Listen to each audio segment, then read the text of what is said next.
Arthur rules his world as an incredibly powerful king. He wears dark armor and a flowing red cape while wielding a massive glowing sword. He fights countless brutal battles and easily conquers his enemies. He proudly stands over his defeated foes and commands massive fleets of dark airships. These high-tech airships drop huge black bombs onto enemy cities. The bombs trigger massive explosions that completely destroy the skyscrapers below. Despite all his military victories and ultimate political power, Arthur feels entirely trapped. He views his royal life as a suffocating prison without any real freedom. He remembers a dark-haired woman named Cecilia lying dead in a pool of blood. He also constantly remembers the terrifying assassins trying to stab him in his sleep. He never gets a single moment of peace or genuine rest. Eventually, his life as a powerful king comes to an end. His soul drifts aimlessly through a dark void filled with rising luminous blue bubbles. A brilliant golden star suddenly expands and engulfs him in blinding white light. He then wakes up in a completely new world. He opens his eyes and quickly realizes he is now a helpless infant. A brown-haired man named Reynold and a reddish-brown-haired woman named Alice look down at him with huge smiles and joyful tears. They happily state that they are his new parents. They name the baby Arthur. Arthur quickly pieces the clues together and figures out he has reincarnated into a completely new life. He feels deeply frustrated by his new, weak and powerless body. He hates having absolutely no control over his own tiny limbs. He even hates his basic physiological reflexes, like automatically grabbing his father's finger inside the wooden crib. His parents find these little actions incredibly adorable. He finds the whole experience deeply annoying and humiliating. He also absolutely despises the fact that he regularly poops his pants. Alice gladly changes his dirty diapers and takes great care of him without a single complaint. Arthur simply endures the daily humiliation and desperately wishes he could move around freely. Despite his severe physical limitations, Arthur keeps his mind razor sharp. He constantly observes his surroundings to learn everything he can about this strange new world. He soon discovers that supernatural powers exist here.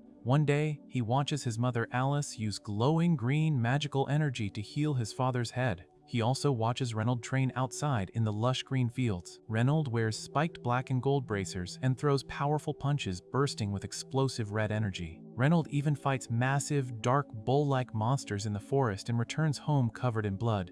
Arthur realizes this society allows individuals to freely wield highly dangerous weapons and powerful magic. He decides he must gain his own power as quickly as possible to survive and protect himself. He knows that knowledge is the ultimate weapon. He waits patiently for months until he finally learns how to crawl across the wooden floors. Once he can move on his own, he sneaks away from his parents and heads straight into the house's library. He uses his tiny baby body to pull a large, heavy green book off the wooden shelf. He sits on the floor, opens the book, and studies a detailed map of the continent. The massive continent is called Decathlon. It consists of 3 major kingdoms. The Kingdom of Darv is an expansive network of underground passages where the Dwarven race resides. The Kingdom of Elenoir is a deep, lush forest territory inhabited exclusively by elves. The Kingdom of Sapin is the largest and most populated region on the map.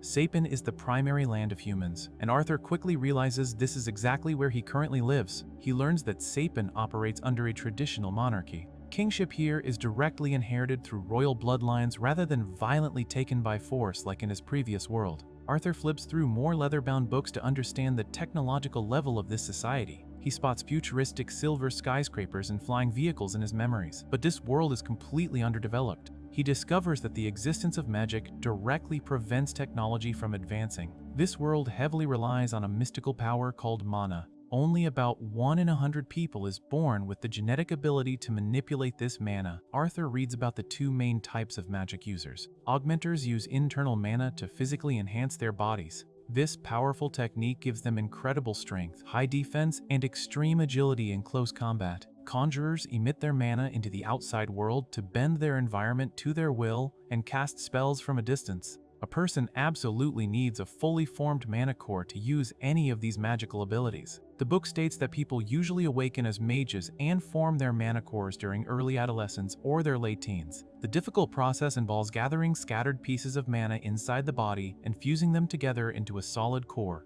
Arthur instantly recognizes this biological concept. It sounds exactly like manipulating internal chi from his past life. He understands the mechanics of focusing internal energy perfectly. He wonders if his extensive past life experiences will give him an unfair advantage in this magical world. He decides to test his crazy theory immediately. He sits cross-legged on the wooden floor next to the bookshelf and closes his eyes. He focuses his mind deeply and searches for the tiny mana fragments hidden inside his baby body. He successfully locates the glowing golden energy resting near his stomach. He starts gathering the scattered mana into his center. Suddenly, Alice picks him up and completely interrupts his intense concentration. She notices him straining his face and immediately assumes he just pooped his diaper again. Arthur feels deeply embarrassed but accepts the diaper change without a fuss. He realizes he needs to be much more careful and hide his magical training from his protective parents. He continues to practice his mana gathering secretly every single day. 2 years quickly pass by. Arthur grows into a quiet but highly curious toddler. Alice writes in her journal about how much she absolutely loves him. She notes that Arthur never actually smiles or laughs. He simply observes everything around him with a very serious and analytical expression. One sunny afternoon, Reynolds decides to teach 2-year-old Arthur how to fight. He hands Arthur a wooden stick and shows him some basic sword swings in the yard. Arthur sits in the grass and holds the stick eagerly. Suddenly, Alice looks out the kitchen window and spots them. She storms outside in an absolute fury. She screams at Reynolds for putting their tiny baby in danger. Reynolds cowers in fear, sweats profusely, and apologizes immediately. He tries to explain that he just wants to teach the boy some useful combat skills. Alice completely refuses to listen and fiercely protects her child from the training. Arthur quietly watches the argument and easily figures out the power dynamic in the household. Alice is definitely the boss, and Reynolds is terrified of making her mad. Sometime later, the family takes a trip to a nearby bustling town. Arthur rides comfortably on Alice's back and carefully looks at the various shops along the cobblestone streets. This trip provides him with crucial information about the outside world's economy and culture. He closely examines the weapons displayed on the wooden walls of a local armory. He sees heavy axes, sharp swords, and spiked maces. He then looks at a merchant selling glowing, colorful crystals and light blue gems. A man in a dark cloak suddenly conjures swirling orange flames from his bare hand to demonstrate his fire magic. Arthur stares at the fire with intense fascination. He feels extremely lucky to witness real magic in person for the very first time. The town visit confirms everything he previously read in the history books. The sun sets, and Alice carries a sleepy Arthur back to their rural home. Arthur realizes his new parents truly care for him. He lacks his former royal freedom, but he genuinely appreciates their warmth and gentle care. Later that night, Alice puts Arthur to bed in his wooden room. She watches him sleep and thinks deeply about his future. She knows he has a wild, adventurous spirit just like his father. She remembers how his big blue eyes sparkled while looking at the deadly weapons and magic in town. Despite this obvious interest, she deeply hopes he will choose a peaceful and safe path in life. She just wants her cute little boy to stay out of harm's way and live a normal life. The very next day, Arthur watches his father practice martial arts in the grassy yard. Reynolds performs high kicks and powerful punches against the air. His fast movements create intense shockwaves of red and blue energy that send dirt and debris flying into the sky. Arthur carefully observes Reynolds' combat techniques and confirms that his father is definitely an augmenter. He studies the physical enhancements and tries to memorize the flow of energy. Alice eventually interrupts the observation and tells Arthur it is time for his daily nap. Arthur begs to read a book instead. He gives her a wide-eyed, sparkling look to manipulate her. Alice tries to resist but quickly gives in to his incredibly cute face. She allows him to read for a little bit longer. Arthur immediately goes to the massive bookshelf and sits quietly on the floor. He closes his eyes and resumes his secret magic training. He knows he has gathered incredible knowledge and experience over the past 2 years. He is finally ready to complete his ultimate goal. He prepares to form his mana core much earlier than anyone else in history. He concentrates all the scattered mana fragments inside his body. He forces them into one single tight location in his chest. The process requires tremendous focus and physical effort. A glowing yellow light begins to manifest around his hands and stomach. He pushes himself to the absolute limit. He successfully merges the final mana fragment into the core. Suddenly, a massive explosion of pure magical energy erupts directly from his tiny body. The devastating blast completely destroys the wooden house. Fire and thick black smoke billow high into the sky. Splintered wooden debris flies everywhere across the lush grassy hills. Reynolds and Alice happen to be standing outside on a dirt path when the sudden explosion occurs. Reynolds instantly shields Alice from the flying wreckage. He takes a severe burn to his back, but successfully keeps her safe from the blast. As the thick smoke clears, Alice realizes Arthur is still inside the ruined house. She panics intensely and screams his name in terror. Reynolds drops everything and sprints recklessly toward the burning rubble. He runs through the destroyed doorway and stares in absolute shock. The wooden ceiling is completely shattered and open to the sky. He fully expects to find his son severely injured or even dead. Instead, he sees 3-year-old Arthur floating high in the air above the smoking wreckage. A brilliant aura of golden and blue energy surrounds the boy's entire body. Arthur opens his eyes and smiles brightly for the first time. He has successfully awakened his magic and perfectly formed his mana core. The immense power temporarily levitates him in the air. The glowing aura slowly fades, and Arthur begins to fall toward the dangerously splintered wooden floor. He suddenly realizes he exhausted all his energy during the awakening. He braces for a painful impact and genuinely thinks his life might end right there. Suddenly, Reynold lunges forward with glowing red hands. He catches Arthur safely and simultaneously lifts a massive falling wooden beam. He uses his incredible augmenter strength to shield his wife and son from the collapsing roof. The dust finally settles inside the completely ruined house. Reynold and Alice huddle tightly on the floor with Arthur safely tucked in their arms. Alice cries uncontrollably and hugs Arthur as tight as she possibly can. She has minor scratches all over her face, but she doesn't care at all. She is just incredibly relieved that her baby is alive and unharmed. Reynold also breaks down into heavy tears. He smiles warmly and expresses his deep gratitude for Arthur's safety. Arthur looks up at his parents in complete surprise. He sees the genuine, unconditional love pouring from their tearful eyes. In his past life as a king, he only knew the cold duty of royal guards and a constant threat of deadly assassins. He never experienced true affection, comfort, or genuine worry from anyone. He never knew what it meant to have people cry tears of absolute joy just because he survived an accident. He looks at his crying mother and his smiling father. He finally understands the true meaning of having a real family. He realizes that this warm, protective love is something he could never learn from reading a book. He fully embraces his new life, his loving parents, and the incredible magical power he has just successfully awakened. However, despite his completely new and happy life, Arthur's memories occasionally drift back to his time as King Grey. He thinks about a specific day when an assassin tried to take his life. The young man is caught and forced to kneel on the floor of a dark room while flanked by armored guards. The assassin is sentenced to immediate execution for his grave crime, but the ruling council decides to show him mercy. They declare that he and his family will be escorted back to their home country to await their final sentencing. The assassin begs Arthur to spare his wife and child, claiming that returning home would mean a fate far worse than death. He fully accepts his own severe punishment, but desperately pleads for King Grey to let his family live. Arthur coldly tells the man to know his place and declares that his judgment has already been passed. The assassin's wife and child cry out in absolute terror. Suddenly, Arthur draws his sword and executes the woman and child himself, leaving their bloodied bodies on the floor. He claims this brutal act is true mercy because he just spared them from endless suffering. The assassin looks up at Arthur with tears streaming down his face and genuinely thanks the king for killing them. Back in the present, Arthur is now 4 years old and spending his days outside his family's rural cottage. Reynold tries to give Arthur a heavy spiked black gauntlet with gold trim so he can fight just like his father. Alice immediately storms out of the house and completely shuts the idea down. Reynold admits the weapon would probably get Arthur killed before he even got into striking range anyway, so they decide to use regular wooden practice swords instead. Arthur and Reynold face off in the lush green field. Reynold challenges his son to come right at him, and Arthur charges forward with incredible speed. He swings his wooden sword, and the blade suddenly ignites with glowing orange mana. He leaps high into the air and strikes Reynold's arm with a powerful fiery blow. The wooden sword falls to the grass, and Arthur excitedly asks his father how he did. Reynold praises his son but realizes Arthur's talent is growing way too fast for him to handle alone. Inside the house, Reynold tells Alice that Arthur needs a proper mentor.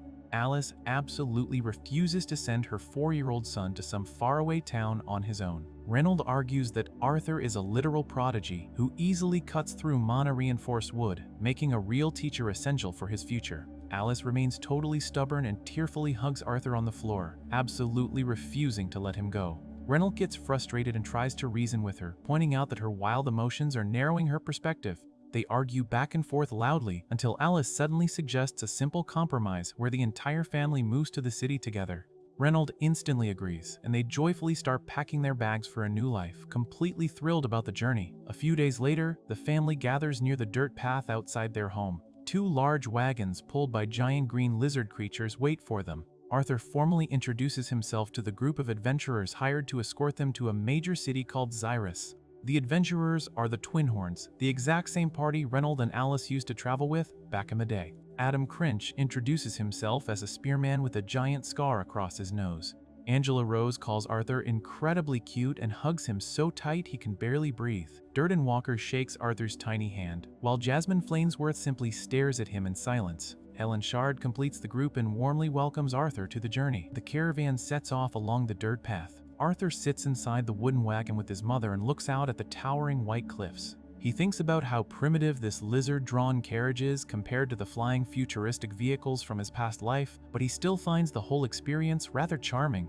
As they travel through a lush forest, the group decides to stop and set up camp. Adam mentions the deadly dangers of this world just as a huge pack of massive gray wolves surrounds their campsite. Arthur and Alice hide inside the dark wagon while the Twin Horns spring into action. Jasmine charges forward with her twin daggers and swiftly slashes several wolves to pieces in the blink of an eye. Reynold joins the fight and punches a wolf right in the jaw, sending blood flying. Adam easily impales another beast with his spear. Helen stands on top of the wagon and shoots arrows with perfect accuracy. Arthur watches the chaotic battle closely and notes that Adam, Helen, and Jasmine are all augmenters who use internal magic to enhance their physical attacks. Durden steps up and blasts the remaining wolves with a massive yellow energy explosion. Angela follows up by casting a glowing green magical barrier from her staff that completely knocks out the last wolf. Arthur realizes that Durden and Angela are conjurers who cast spells from a distance. The fight ends very quickly, and Arthur feels determined to reach their level of skill as soon as possible. That night, the group sits around the blazing campfire eating roasted meat skewers. Arthur feels full and stares blankly at the fire. Alice notices a bloody wound on Reynold's arm from the wolf fight. She immediately uses glowing green magic to heal his injury completely. Arthur realizes his mother is an emitter, a highly rare type of mage with powerful healing abilities. He understands that her valuable skills make her a massive target, which is exactly why she and Reynold lived in hiding out in the country all these years. After the healing is done, Adam confidently asks to borrow Arthur for some light exercise.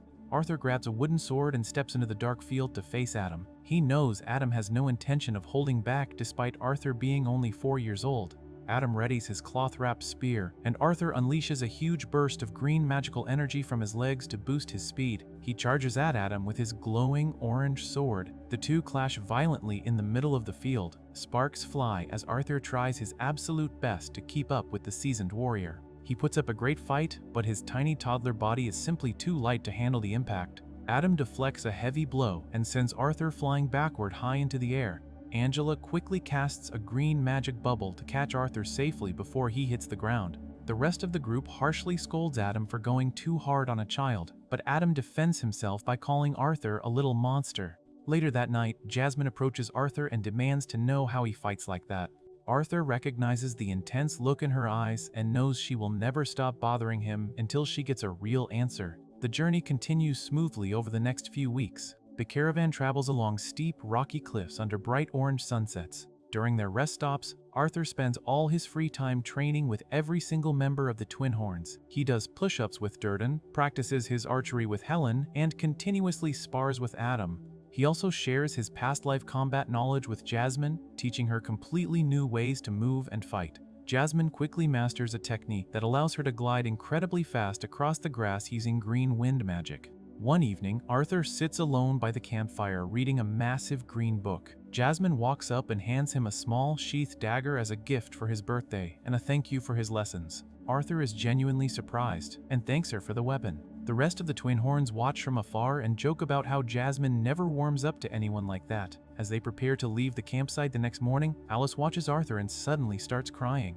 Arthur asks what is wrong, but she quickly wipes her tears and claims she is just fine with a gentle smile. The caravan resumes its journey along a narrow, dusty path overlooking a massive canyon. Arthur sits in the wagon reading his book when suddenly a huge volley of arrows rains down from the rocky cliffs above. Adam and the others quickly take defensive stances. A massive group of masked bandits completely surrounds them on the high ground. The bandit leader, a giant muscular man with a massive axe, orders his men to capture the women and the child alive because they are worth way more money on the black market. Durden immediately raises his magical scepter and casts a blinding white light that completely engulfs the entire mountain path. The sudden flash temporarily blinds the bandits, giving the twin horns a desperate chance to strike back. The bandits slide down the steep cliffs to engage the travelers in brutal close combat. Arthur watches from the wagon as the chaotic battle unfolds. Durden blasts enemies with explosive yellow energy, while Adam and Jasmine slice through the attackers with their weapons. Helen fires arrow after arrow, taking down bandits before they even reach the ground.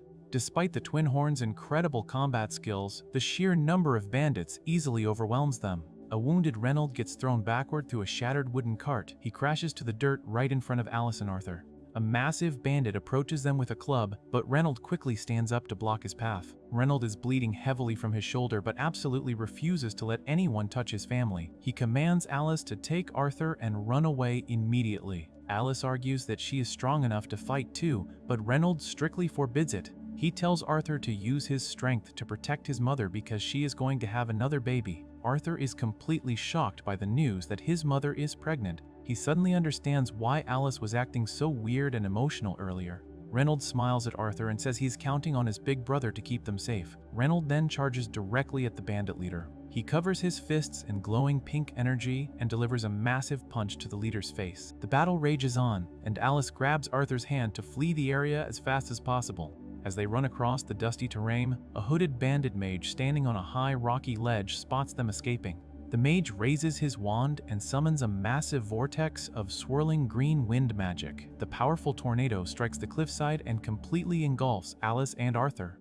The sheer force of the wind blows them right off the edge of the steep cliff. Alice desperately reaches out and manages to catch Arthur in midair. They both start plummeting toward the dense forest far below. Arthur quickly calculates the terrible situation and realizes that Alice absolutely cannot survive the fall if she is holding his extra weight. He knows he has to make a split-second choice. He pulls out the dagger Jasmine gave him, which is attached to a long, thin wire. He uses the wire to violently anchor himself to a sharp rock on the cliff face. The sudden tension rips him out of Alice's arms, saving her life by altering her trajectory toward a much safer landing spot.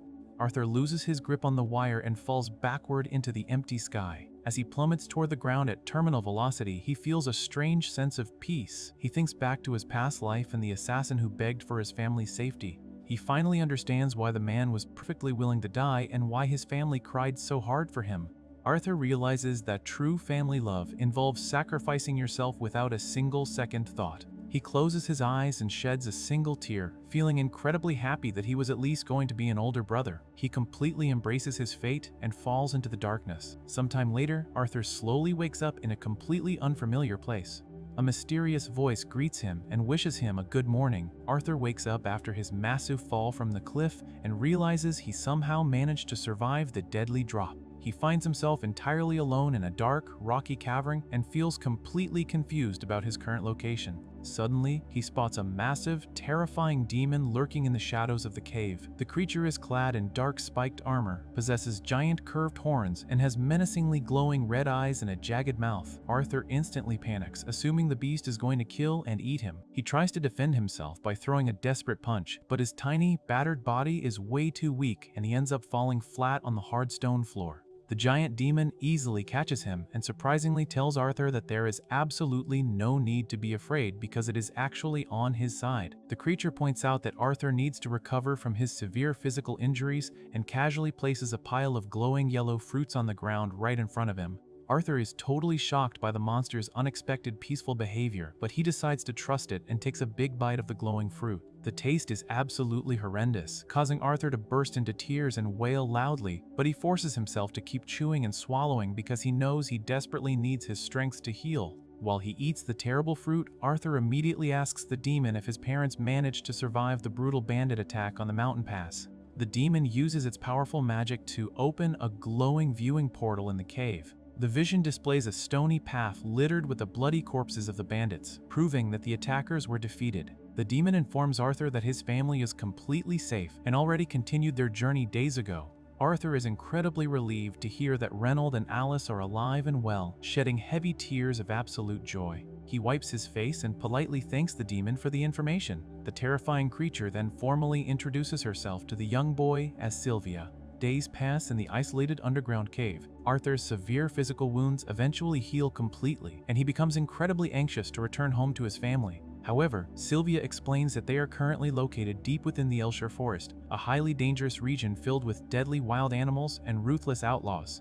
She tells him that getting him out of the forest by creating a magical spatial breach requires a massive amount of preparation, so he is going to be stuck living with her for quite a while. Despite her terrifying demonic appearance that constantly makes Arthur jump in fear, Sylvia acts incredibly warm, gentle, and kind toward him, and the two quickly form a very close bond. To pass the time and prepare his body for the dangers ahead, Arthur starts doing physical training by swinging a simple wooden stick around the cavern. During his daily practice, Arthur decides to sit on a pile of rocks and meditate. He begins glowing with a brilliant yellow light, revealing to Sylvia that he has already successfully formed a manicore at his remarkably young age. Sylvia is genuinely impressed by his prodigy-level talent and decides to teach him a highly advanced magical technique to expand his abilities. She raises her massive clawed hand and manifests a brilliant, swirling orb of multicolored light. She demonstrates how to gather raw mana directly from the surrounding environment while simultaneously using it to cast a spell.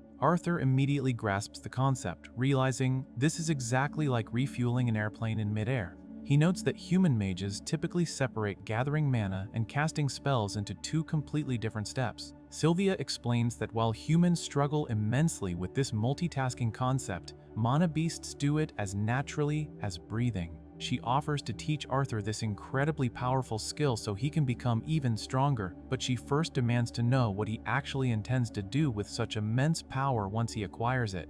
Arthur immediately thinks back to his violent past life as King Grey and the recent horrific bandit ambush that nearly killed his helpless parents. Filled with dark thoughts, he firmly states that he wants to gain enough power to deliver death to anyone who seeks to deprive him of the things he cares about. Sylvia instantly rejects his answer, completely disappointed by his bloodthirsty and vengeful mindset. She tells him he failed her test and states she will never teach someone with such a hateful look on their face. She then uses her physical power to quickly knock him unconscious. When Arthur finally wakes up on the cold, icy cave floor, he angrily argues with Sylvia, shouting that killing enemies is just how the world works and the only practical way to become a powerful king. Sylvia remains perfectly calm and gently strokes his reddish-brown hair with her massive, deadly claws. She explains that her giant hands could easily tear him to shreds in a second, but they can also provide comfort and warmth. She asks him which touch he prefers, and Arthur admits he prefers the gentle one. Sylvia warns Arthur that letting rage and hatred consume his heart might feel good and satisfying in the heat of the moment, but it will ultimately leave him completely empty and miserable in the end.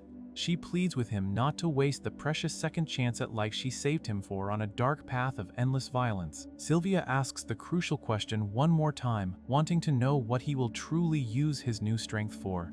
Arthur takes a moment to reflect on the genuine love he receives from his parents and the close bonds he recently formed with his adventurer friends. He remembers smiling with his father, learning from Jasmine, and traveling safely with Adam, Helen, Durden, and Angela. He completely changes his answer, telling Sylvia that he simply wants to protect the people he deeply cares about. Sylvia is absolutely thrilled by his response and praises him, calling it the perfect answer. As Arthur continues his intense magical training in the cave, he frequently experiences vivid flashbacks to his previous life as King Grey. He remembers sitting on a throne, feeling like little more than a living weapon for his country. He recalls how politicians in the parliament manipulated him to fight endless wars to secure wealth as his nation's resources rapidly ran dry and birth rates declined. An elderly man named Marlin had openly called him a killing machine, making Grey realize he was totally done with that miserable life. Grey had desperately desired absolute control over his internal Kai to maintain his strength and keep winning his battles. Using those intense memories of struggle and his past combat experience fighting a massive, armored, pig-masked monster in a sandy wasteland, Arthur pushes his tiny body to the absolute limit. He focuses intensely on his mana core and finally manages to gather mana while using it simultaneously. A brilliant, radiant purple aura instantly surrounds his entire body, proving that he has successfully mastered Sylvia's highly advanced magical technique. Sylvia warmly praises his incredible progress, but their peaceful training session is abruptly interrupted. A menacing, dark-armored monster with glowing blue eyes suddenly breaches the cavern. The dark creature tracks Sylvia down using the scent of her blood and demands she come along with him immediately. Sylvia completely refuses to surrender and tells Arthur to hide behind the rocks and stay perfectly quiet. The dark monster immediately launches a powerful attack, forcing Sylvia to drop her restrictive demonic disguise. a massive explosion of swirling blue and teal energy fills the cave, completely blinding the attacker. When the radiant light fades, Sylvia reveals her true form as a majestic, giant white dragon with large curved horns, long flowing white hair, and striking calm purple eyes. The dark monster is completely shocked that Sylvia would risk using so much of her restricted power, warning her that doing so will rapidly shorten her remaining lifespan. Sylvia boldly declares that she doesn't care about dying because she genuinely enjoyed her happy time living with Arthur. She opens her jaws and unleashes a massive, devastating beam of radiant blue energy directly at the dark attacker. A colossal battle ensues, utterly destroying the rocky cavern with massive explosions of purple and blue magic. Falling debris and thick dust fill the air as the two powerful beasts clash. Eventually, the smoke clears, and Arthur peeks out from his hiding spot to see the devastating aftermath of the fight. The dark monster stands victorious over the battlefield, while Sylvia lies severely injured on the broken stone ground. She has deep wounds, and glowing orange markings are rapidly spreading across her neck and torso as her blood pools around her head. Knowing her time is completely up, Sylvia calls Arthur over to her side. Arthur quickly runs to her, completely heartbroken to see his massive friend dying on the floor. Sylvia uses the last of her strength to create a vibrant, swirling spatial portal for Arthur to escape through. She reminds him of his solemn promise to always protect his loved ones and tells him it is finally time to say their goodbyes. Before he leaves, Sylvia gives Arthur two very special parting gifts. A glowing, multicolored, egg-like orb magically emerges from her chest. She wraps it carefully in a pure white feather and hands it to Arthur, strictly instructing him to keep it safe. Then, she touches his arm, transferring a glowing orange magical mark onto his skin that slowly spreads beneath his shredded sleeve. Arthur desperately asks what the mysterious mark is, but Sylvia simply smiles and says he will understand its purpose when the time is right. Arthur adamantly refuses to leave her behind and begs Sylvia to come through the escape portal with him. He screams that he doesn't care if she is a dragon or a terrifying monster because she is his family and he deeply cares about her. He tearfully calls her his grandma, completely rejecting the idea of abandoning her to die alone in the dark cave. Sylvia is deeply moved by his emotional words and sheds a single tear from her purple eye. She warmly thanks her newly adopted grandson for bringing so much happiness and light into her final days. With a heavy heart, she uses her magic to forcefully push Arthur into the swirling, colorful portal, sending him away to safety against his will. As Arthur disappears into the cosmic void, the dark monster slowly approaches Sylvia's fallen body, arrogantly mocking her for finally giving up the fight. However, Sylvia simply opens her purple eyes, looks directly at the dark creature, and unleashes a massive, blinding explosion of raw blue energy that completely engulfs the entire cavern, destroying the enemy and herself in the process. While floating helplessly through the colorful, shimmering cosmic void, Arthur hears Sylvia's gentle voice echoing clearly in his mind. She explicitly addresses him as King Grey, revealing that she secretly knew about his past life the entire time they were together. She begs him not to let his new life be consumed by the same hatred, sorrow, and endless violence that completely ruined his previous existence. She tells him to take his journey one step at a time and wishes for his new life to be filled with brilliant light and true happiness. Arthur cries silently as he floats horizontally toward a massive bright light at the end of the void. He eventually wakes up lying on the soft grass of a lush green forest clearing under a bright blue sky. He immediately checks his side and finds the white feather bundle containing the mysterious dragon eggs safely resting right next to him on the grass. Realizing that Sylvia truly sacrificed her own life so he could live, Arthur wipes away his tears and fully accepts her final wish. He carefully picks up his small bag, turns his back to the sunny clearing, and looks out into the dense, highly dangerous forest with a fiercely determined and serious expression, fully prepared to face whatever challenges lie ahead on his long journey back to his family. Arthur runs through the lush green Elshire forest using his green wind magic to move at incredible speeds. He quickly stops when he hears voices nearby and spots a group of heavily armed slavers gathered around a horse-drawn carriage. He looks down from a high tree branch and sees a large man in a fur-trimmed purple coat forcefully covering the mouth of a crying, silver-haired elf girl named Tessia. The slavers laugh and talk about how much money they will make by selling her as a slave because elf girls fetch a ridiculously high price on the black market. Arthur briefly remembers Sylvia's lessons about controlling his negative emotions and avoiding unnecessary bloodshed, but he decides he simply cannot just walk away and let them take an innocent child. He patiently stalks the caravan from the shadows, carefully watching their movements and waiting for the absolute perfect time to strike. Night eventually falls, and the slavers set up their camp in a dark clearing under a starry sky. Arthur notices they use glowing magical bonds to control their large, scary, antlered forest hounds. He decides to use the restless hounds to create a major distraction. Arthur sneaks around the dark woods and throws several small seed-like projectiles directly at the beasts, causing them to howl loudly and completely agitate the slavers. One of the annoyed slavers leaves the warmth of the campfire and goes over to violently kick the hounds to shut them up. Arthur uses this perfect opportunity to sneak up on the isolated slaver in the thick night mist. He uses his glowing red energy to overpower the muscular man in an instant and quickly steals his hunting knife. Another slaver soon comes looking for his missing friend, complaining about the delay. Arthur swiftly ambushes him from the shadows and takes him down as well. Arthur feels completely exhausted and out of breath because fighting in his small, untrained child body is extremely draining on his stamina, but he absolutely knows he has to finish the job to keep Tessia safe. He presses forward and attacks a third bald slaver from behind with a glowing blue magical sword, leaving him bleeding out on the rocky ground. The loud commotion finally alerts the leader of the slavers, a scarred man with long dark hair wearing a heavy fur-trimmed purple coat. The leader steps out of his tent, sees the carnage, and quickly realizes Arthur is a young kid mage. He gets incredibly greedy and decides Arthur is a golden ticket, planning to capture him alive to sell for an even higher price than the elf girl. The leader aggressively unleashes a massive blast of pinkish-red fire magic directly at Arthur. Arthur narrowly dodges the huge explosion and lands safely on the grassy slope. The scarred man becomes completely enraged, charges forward, grabs Arthur by the shirt, and violently hurls him through the air toward a large structure. Arthur skillfully recovers his balance mid-air, tightly grips his stolen knife, and charges right back at the angry leader. They engage in a fierce, fast-paced struggle in the dark, rocky forest. Arthur smartly sets up a thin wire trap between the trees to trip the scarred man. The leader easily spots the wire, completely mocks Arthur's desperate tricks, and violently kicks him away into the dirt. The leader confidently tells Arthur to just give up because he absolutely does not stand a chance against a grown man.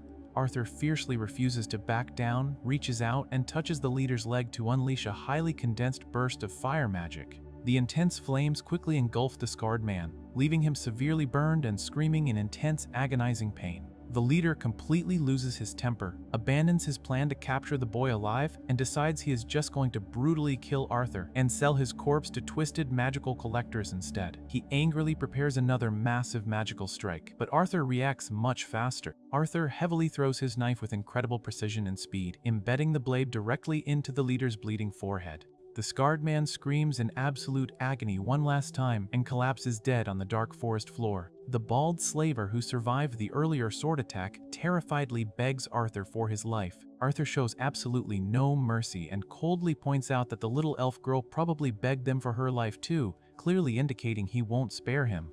With the dangerous slavers permanently defeated, Arthur enters a dark wooden storage room and finds Tessia sitting among the large crates, blindfolded and trembling in absolute fear. He gently tells her it is completely safe to come out now and that she can finally go home. When they step outside into the night, Tessia looks at Arthur's minor cuts and bruises and is completely shocked to realize her brave savior is just a small child her own age.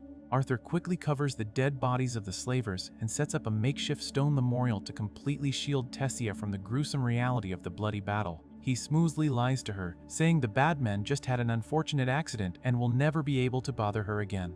Arthur puts on a large brown backpack, tells Tessia it was really nice meeting her, and turns to walk away so he can find his own family. Tessia immediately panics, grabs his sleeve tightly, and starts crying hysterically. She loudly begs him not to abandon a delicate little girl all alone in the terrifying woods. Arthur assumes an elf should naturally know exactly how to navigate their own forest, but Tessia embarrassingly admits she got completely lost while chasing some bugs and has absolutely no idea which way is home.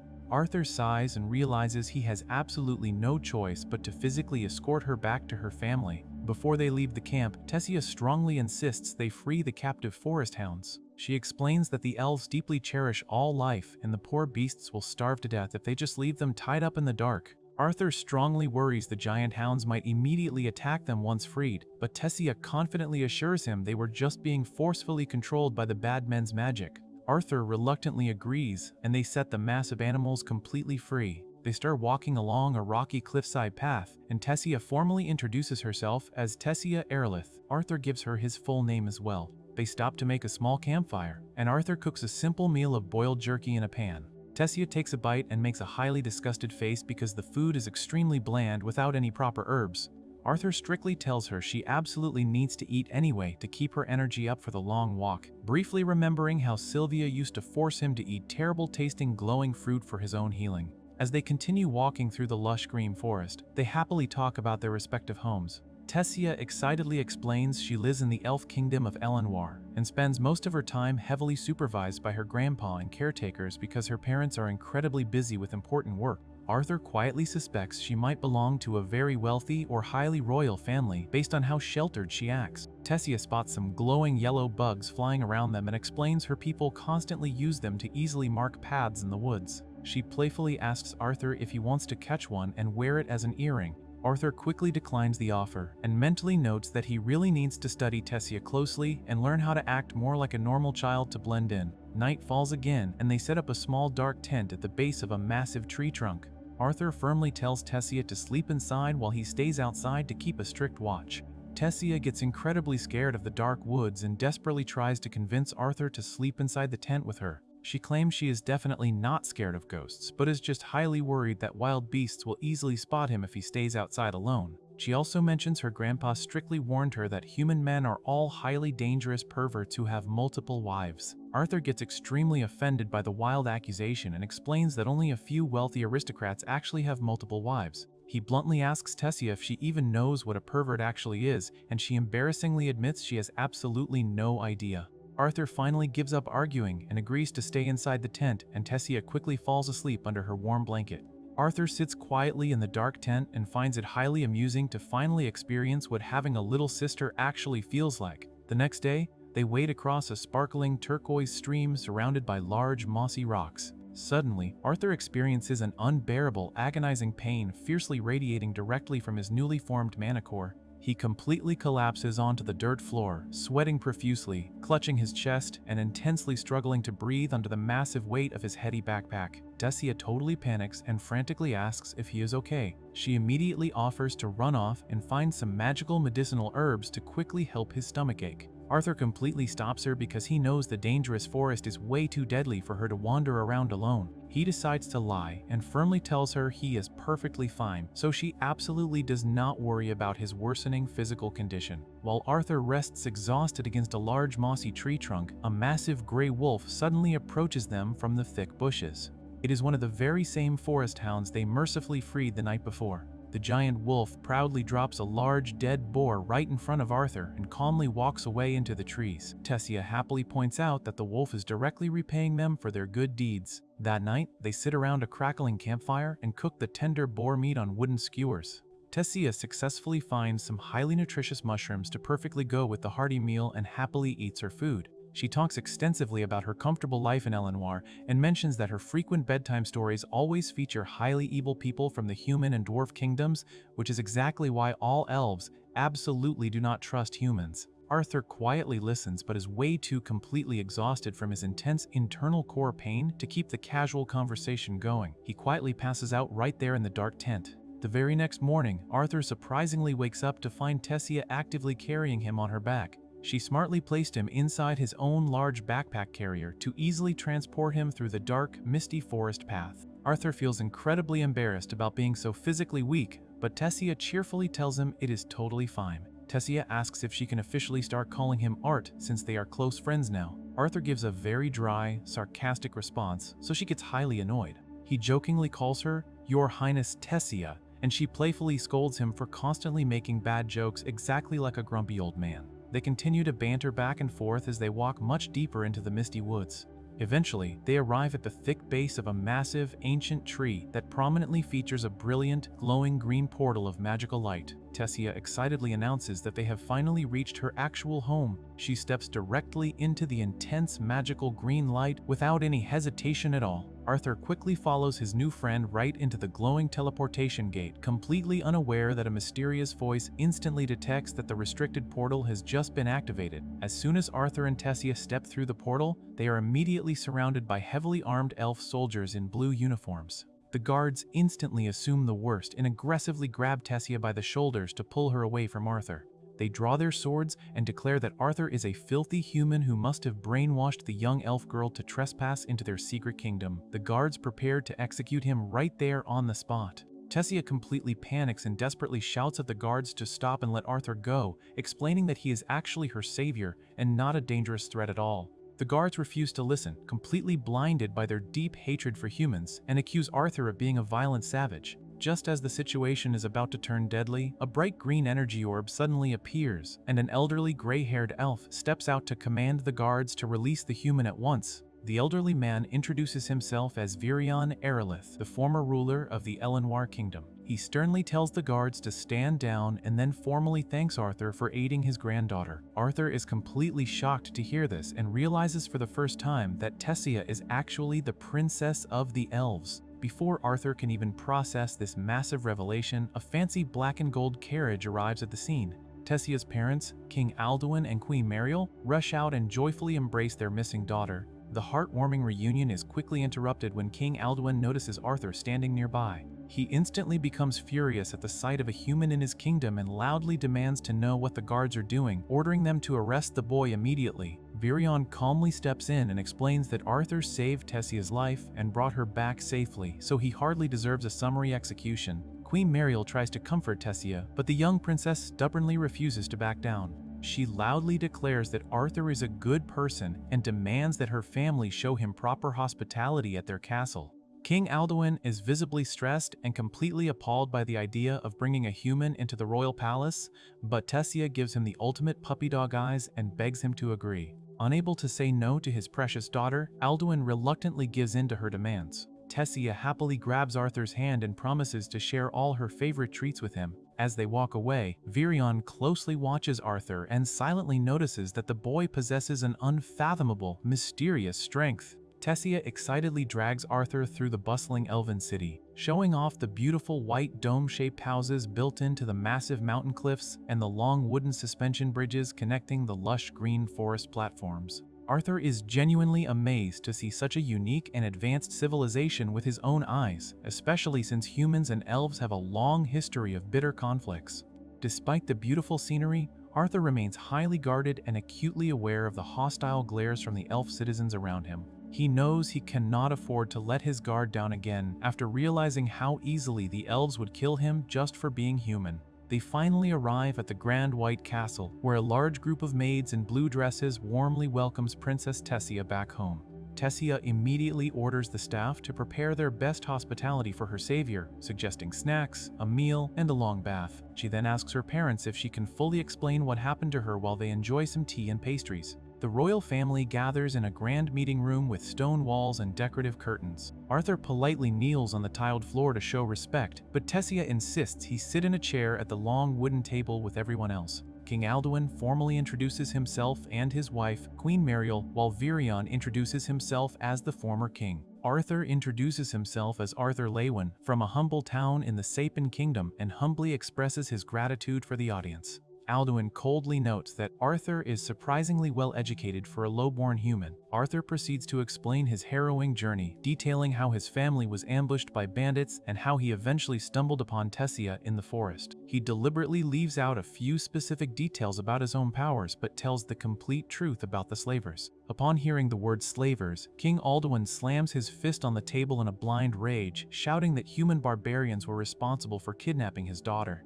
Arthur politely but firmly corrects the king, stating that slave traffickers belong to a shared criminal profession, not a shared race. This bold statement completely shocks the royal family. Virion leans forward and skeptically asks how a mere child could possibly negotiate with or defeat grown slavers to save Tessia. Arthur plainly states that he did not negotiate or beg, but rather used his sorcery to overcome them. The royal guards standing in the room are deeply insulted by this claim and angrily draw their swords, accusing Arthur of lying and deceiving the princess to infiltrate their kingdom.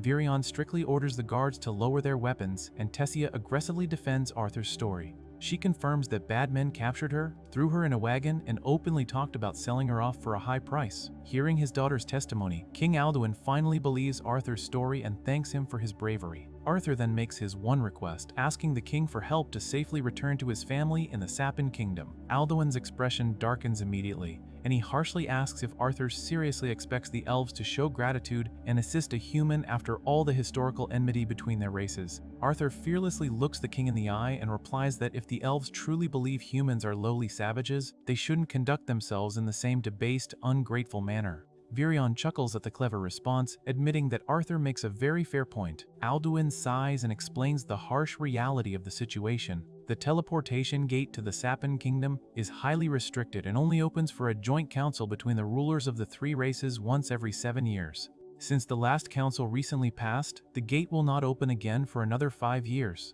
Arthur is completely devastated by this news, realizing 5 years is far too long to be separated from his parents. However, Alduin states that they obviously cannot let a human live among them for that long either, so he promises to prepare a special military escort to safely guide Arthur back home by tomorrow morning. Arthur feels a massive wave of relief wash over him, thankful that he can finally go home.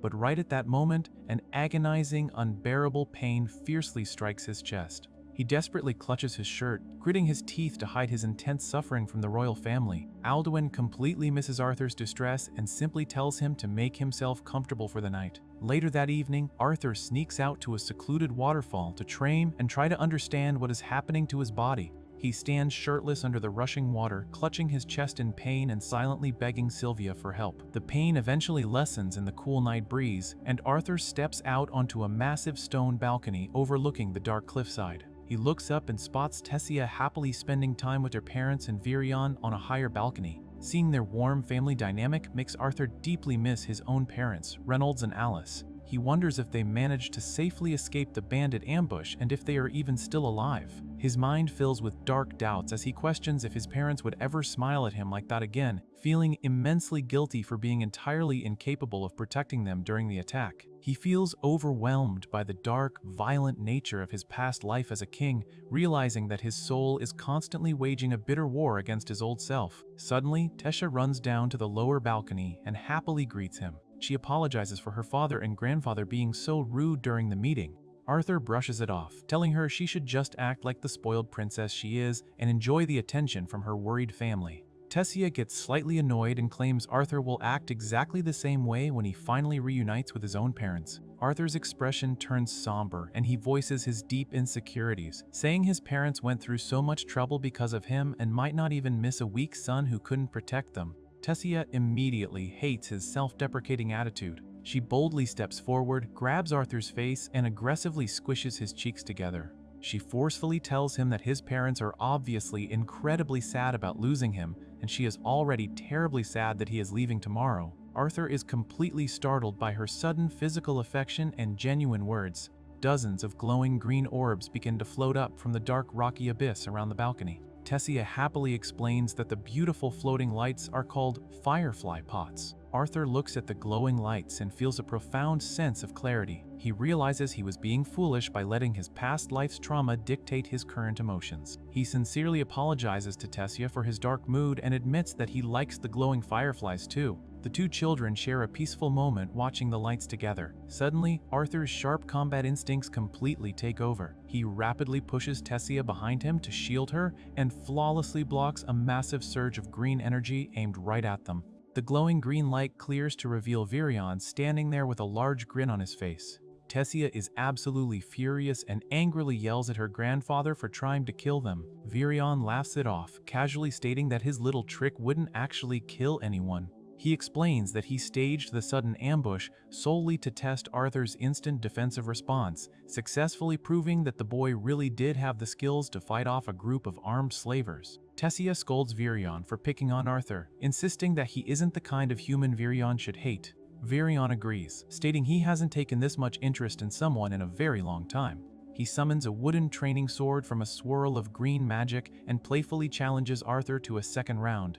Arthur grabs a wooden sword of his own, and the two immediately launch into a fierce, high-speed duel right there in the courtyard. Arthur lunges through the air with direct, precise movements, using his mana to boost his physical strength. However, Virion is incredibly fast, easily dodging and parrying every single strike Arthur throws at him. Arthur realizes he has to push his body even further to match the elderly elf's ridiculous speed. He grits his teeth and lands a powerful direct strike right on Virion's chest, but the impact completely shatters Arthur's wooden sword into tiny flying fragments. Unarmed but entirely unfazed, Arthur's survival instincts kick in. He remembers the wild, desperate beasts he fought in his past life and channels that same raw, primal energy. His arm violently erupts in a swirling mass of fiery red and green elemental magic. He charges forward and brutally punches Virion directly in the face, sending the former king stumbling backward across the stone floor. Tessia immediately jumps into the fray, grabbing Virion from behind and yelling at him to stop his relentless bullying.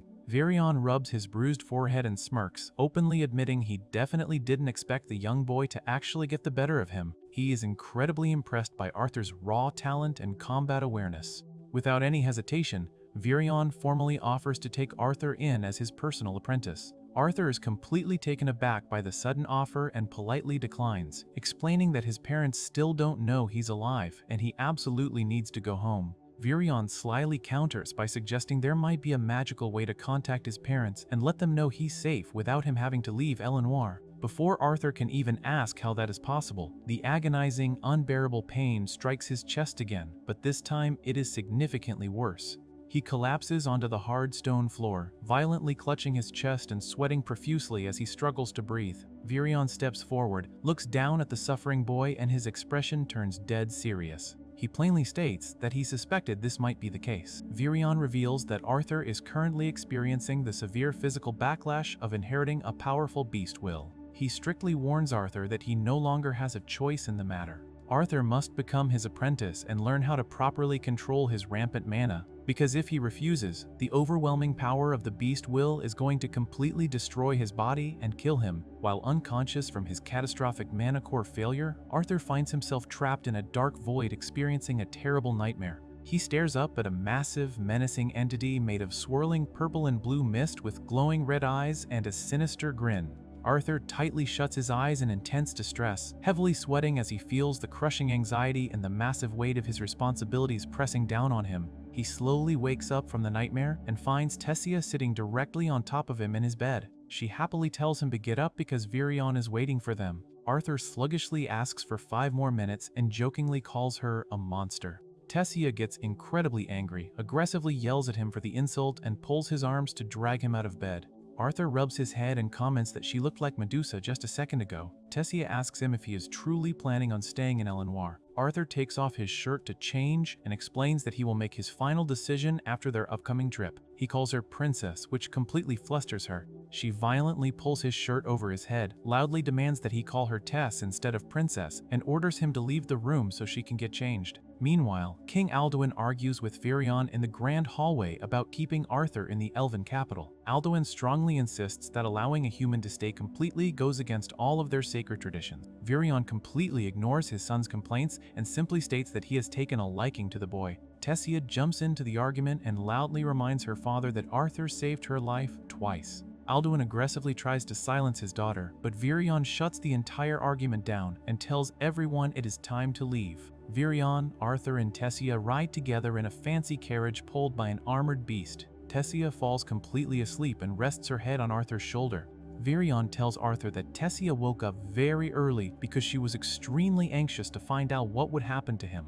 Virion explains that Tessia usually lives a very isolated life as the sole heir to the throne. She has had her heart broken by superficial friends in the past, so she always keeps her emotional walls up and refuses to get close to anyone. Virion gently strokes his sleeping granddaughter's cheek and notes that she smiles incredibly naturally whenever she is with Arthur. Virion sincerely thanks Arthur for bringing that genuine happiness back into her life. Arthur listens intently to the former king and realizes Virion is a man he can truly trust. Tessia slowly wakes up, rubbing her sleepy eyes, and asks if they have arrived at their destination yet. The carriage stops at a stone house hidden deep within the lush green forest. Virion walks up to the wooden door and aggressively kicks it, shouting for his old friend Rhenia Darkassan to open up. Rhenia slides the door open and angrily yells at Virion for being a loud old bastard. Virion introduces her to Arthur as a sorcerer and a diviner with highly unique skills. Arthur politely introduces himself and realizes her magic must fall outside the normal 4 elements. Rhenia happily invites them inside her rustic home filled with large wooden bookshelves. Arthur directly asks her how she plans to help him contact his parents. Rhenia sits behind a wooden table with a large water basin and notes that Arthur is a very special child. She mentions she can see pieces of his past and future, though something about him remains totally hidden even from her sight. She correctly guesses that he simply wants to let his parents know he is safe. Arthur confirms this with a heavy heart. Rhenia uses her magic to make the water in the basin glow green and instructs Arthur to look closely into it while picturing his parents with as much detail as possible. Arthur closes his eyes and focuses hard on his mother Alice and his father Reynolds. He visualizes Alice's gentle nature and Reynolds' charismatic leadership. The water ripples and projects a clear vision of his parents inside their dining room. Alice serves Reynolds a pot of stew, but they both look incredibly depressed. Reynolds mentions it is Arthur's birthday, and Alice starts crying at the table. The vision then transitions to a flashback of the exact day Arthur disappeared. Alice screams and cries hysterically on a grassy cliff while the Twin Horns party members physically hold her back. Reynolds kneels on the ground in total despair. Adam Crench approaches Reynolds and furiously punches him in the face multiple times for letting Arthur fall off the cliff. Reynolds takes the brutal beating and completely blames himself for the tragedy. The party then travels somberly in a covered wagon back to a large human city. They arrive at a massive white building and settle into a room. Back in the present vision, Alice and Reynolds sit at their table grieving. Arthur finally speaks through the magic spell, calling out to them. Alice and Reynolds hear his voice and look up at the ceiling in total shock. A glowing green circular barrier appears right over their table, projecting Arthur's voice directly into their home. Arthur tells them he is alive and currently staying with the elves in the kingdom of El Noir. He explains that he is using a special spell to contact them temporarily. He apologizes for not coming home immediately, revealing that there is something wrong with his body that requires ongoing treatment. He promises it is nothing serious and swears he will return to them once he is fully healed. He begs them not to blame themselves for the bandit attack, stating he would have made the exact same choice to protect them even if it killed him. Alice bursts into tears of pure joy, and Reynolds holds her tightly in a protective embrace. Arthur tells them he loves them, and his parents express their immense relief before the magical connection ends. Back in Rhenia's house, Arthur completely breaks down and cries intensely at the table. He feels an overwhelming sense of relief knowing his parents are safe. He wipes his tears, looks at Virion with absolute determination, and directly asks the Elven Elder to formally take him on as an apprentice so he can get stronger. The group returns to the Elven capital, and Tessia aggressively confronts her parents again. She yells at King Alduin and Queen Mariel, demanding they show Arthur proper respect because chasing him away will make all elves look ungrateful. Alduin finally caves to the immense pressure. He officially agrees that Arthur will study under Virion's direct tutelage. Alduin walks up to Arthur in the Grand Hall and formally apologizes for his previous hostility, admitting his time on the throne has made him overly stubborn. Mariel also smiles and warmly tells Arthur to treat the palace as his own home. Arthur accepts their apology but secretly notes that Alduin is completely soft on his daughter and totally unable to stand up to Virion. Tessia immediately asks for permission to take Arthur out to play so she can show him around the city. Tessia and Arthur head out into the bustling elven marketplace. Tessia wears a large pink hat and excitedly pulls Arthur through the crowded stone streets. She spots a popular sweets vendor and enthusiastically points it out. As they walk, Arthur accidentally bumps into a blonde elven boy named Faerith Ivsar II. Faerith heavily overreacts to the bump, looking at Arthur with absolute disgust and loudly complaining about getting human germs on his clothes. Faerith begins mocking Arthur, aggressively telling him that humans do not belong in El Noir. A large crowd of other elven children joins in, calling Arthur a monkey and telling him to go home. Arthur stays completely calm and tells Tessia they should just ignore the predictable pest. Faerith gets even more arrogant and offers to escort Tessia instead of the lowly human. Arthur playfully pretends to be highly impressed by the noble Ifsar name, completely laying on thick sarcasm. He bows deeply and mocks Ferrith's supposed genius, stating he will show him proper respect from now on. Tessia giggles uncontrollably as they walk away. Ferrith realizes he is being mocked and gets incredibly furious. He yells at them, officially challenges Arthur to a duel to defend his family's pride, and pulls out a purple magic wand. Ferrith pressures Arthur by stating that running away will ruin Virion's reputation as a teacher. Arthur casually accepts the challenge, and Tessia steps up to officially referee the match. A large crowd of elves gathers around to watch the fight. Tessia signals the start of the duel, and Ferrith instantly attacks. He uses his wand to launch several explosive magical arrows right at Arthur. Arthur completely ignores the magical blasts, dashes forward with terrifying speed, and violently punches Ferrith right in the face. The heavy blow sends the arrogant noble flying through the air. Ferrith crashes onto the cobblestone path and starts crying in total defeat. Arthur looks down at him and casually wonders if he hit him too hard. Tessia runs over, grabs Arthur by the hand, and cheerfully drags him away from the scene to avoid any more trouble. They run through the forest village, laughing joyfully together. Arthur and Tessia spend the rest of the day hanging out. They buy tasty snacks from the vendors and eat them in the crowded market. They visit a large library and read books together at a long wooden table. Arthur also checks out a weapon shop, carefully examining various glowing crystals and swords while talking to the shopkeeper. Later in the evening, they lean against a white balcony railing overlooking the entire elven city and its massive suspension bridges. Tessia asks Arthur if he is looking forward to his training starting the next day. Arthur smiles and confirms he is. He thinks back to a serious conversation he had with Virion in the dark forest. Virion warned him that the beast tamer training would be incredibly brutal, comparing the physical toll to being dipped in boiling pitch. Virion reminded Arthur that choosing to stay in a foreign land without his family meant he had to endure immense pain and maintain absolute diligence. Despite the terrifying warning, Arthur enthusiastically accepted the challenge, stating he was truly looking forward to the harsh regimen. Back on the balcony, Arthur tells Tessia that he is excited because he is finally choosing his own future after everything he has been through. Tessia gets completely fired up by his strong determination. She enthusiastically pumps her fists and loudly vows to work just as hard as he does.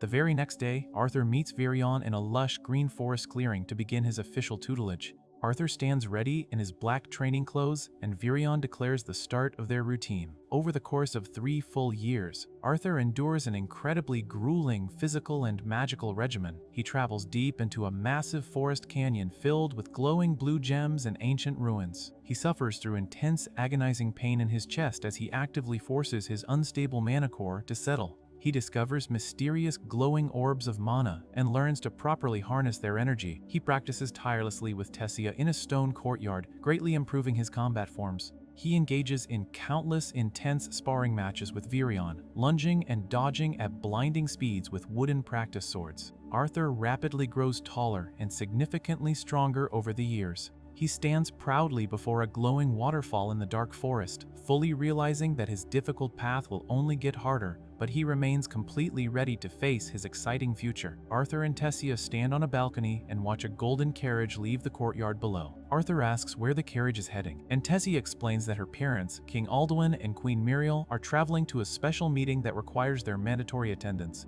Later, they head inside, and Tessia presents Arthur with a massive hamburger she made entirely by herself. She aggressively demands that he eat the whole thing and tells him he should be grateful that such a beautiful girl cooked for him. Arthur takes a huge bite and quickly devours the food, playfully teasing her by questioning if the cook was actually beautiful. Tessia gets incredibly flustered and embarrassed by his joke. Shortly after breakfast, the two of them head out into a dense forest clearing to continue their ongoing training with Virion. Arthur and Tessia warm up by sparring with each other, lunging and throwing kicks at high speeds. Virion stands nearby holding 2 wooden swords and watches them fight. He casually tells them that they are both moving way too slow for his liking. Tessia completely ignores her grandfather's criticism and energetically vows to clobber Arthur. Virion decides they have warmed up enough, so he tosses the wooden practice swords to them and announces that they are ready to begin the next phase of their training. They sit down on the grass, and Virion starts with a comprehensive review of basic sorcery. He explains that once a person stabilizes their mana, they can master one of the 4 main elements, which are fire, water, wind, and earth. He notes that elemental inclination heavily depends on a person's race. Elves naturally specialize in wind, water, and earth, while dwarves are strongly attuned to earth and fire. Humans are totally unique because they possess the capacity to learn all four elements. Arthur is surprised by this and asks if humans can really use everything. Virion clarifies that while humans have the potential for all four, individual compatibility means most people are only ever capable of using one specific element. He adds that only a few exceptionally rare individuals can use multiple elements. Arthur raises his hand and asks a highly important question. He wants to know why he hasn't been allowed to use any sorcery during his physical training, especially since Tessia uses it all the time. Virion gets very serious and finally reveals the truth. He explains that an incredibly powerful beast, Will, is currently slumbering deep inside Arthur's mana core. This wild beast will completely upsets the natural balance between Arthur's physical body and his magical core, which is the exact reason Arthur suffers from such intense chest pain. Virion states that they first needed Arthur's mana to properly assimilate with his body. Now that his body is ready, Virion plans to forcefully awaken the beast Will. He assures Tessia that the procedure is completely safe, promising that Arthur will only feel a little bit of heat and will emerge as a true beast tamer. Arthur enthusiastically agrees to the process. He kneels on the sandy forest floor, and Virion steps up to ignite the mana core. Virion violently punches Arthur directly in the stomach and presses his glowing hand against Arthur's chest. A blinding burst of golden magical energy erupts from Arthur's body, completely engulfing the entire forest. Arthur screams in pure agony as the intense magic shreds his shirt and blasts sharp wooden stakes across the clearing. Within the blinding light, the massive silhouette of a horned dragon briefly materializes. The shockwave forces Tessia and Virion to step back, and Virion is utterly stunned by the sheer magnitude of the explosion. Sometime later, Arthur wakes up shirtless, in a bed with Virion sitting closely beside him. Virion immediately asks if Arthur knows the origin of his beast Will. Arthur confirms that the Will came from a dragon named Sylvia. Virion is completely shocked by this revelation, but admits it matches the massive silhouette he saw during the explosion. He strictly warns Arthur to never tell anyone about this, explaining that possessing a dragon's will is guaranteed to attract highly dangerous enemies. Putting the beast will aside, Virion drops some massive news. He informs Arthur that his departure from Elenoir is now officially set for just 4 months from now, instead of the original 2 years. He explains that the 3 main kingdoms are hosting a massive cultural exchange event for young people, and the flying city of Xyrus will temporarily open its entrance to the public. Arthur realizes this is exactly why the king and queen left in the carriage earlier that morning. Arthur is completely shocked that he only has 4 months left, but he is also relieved that he will finally get to see his family again.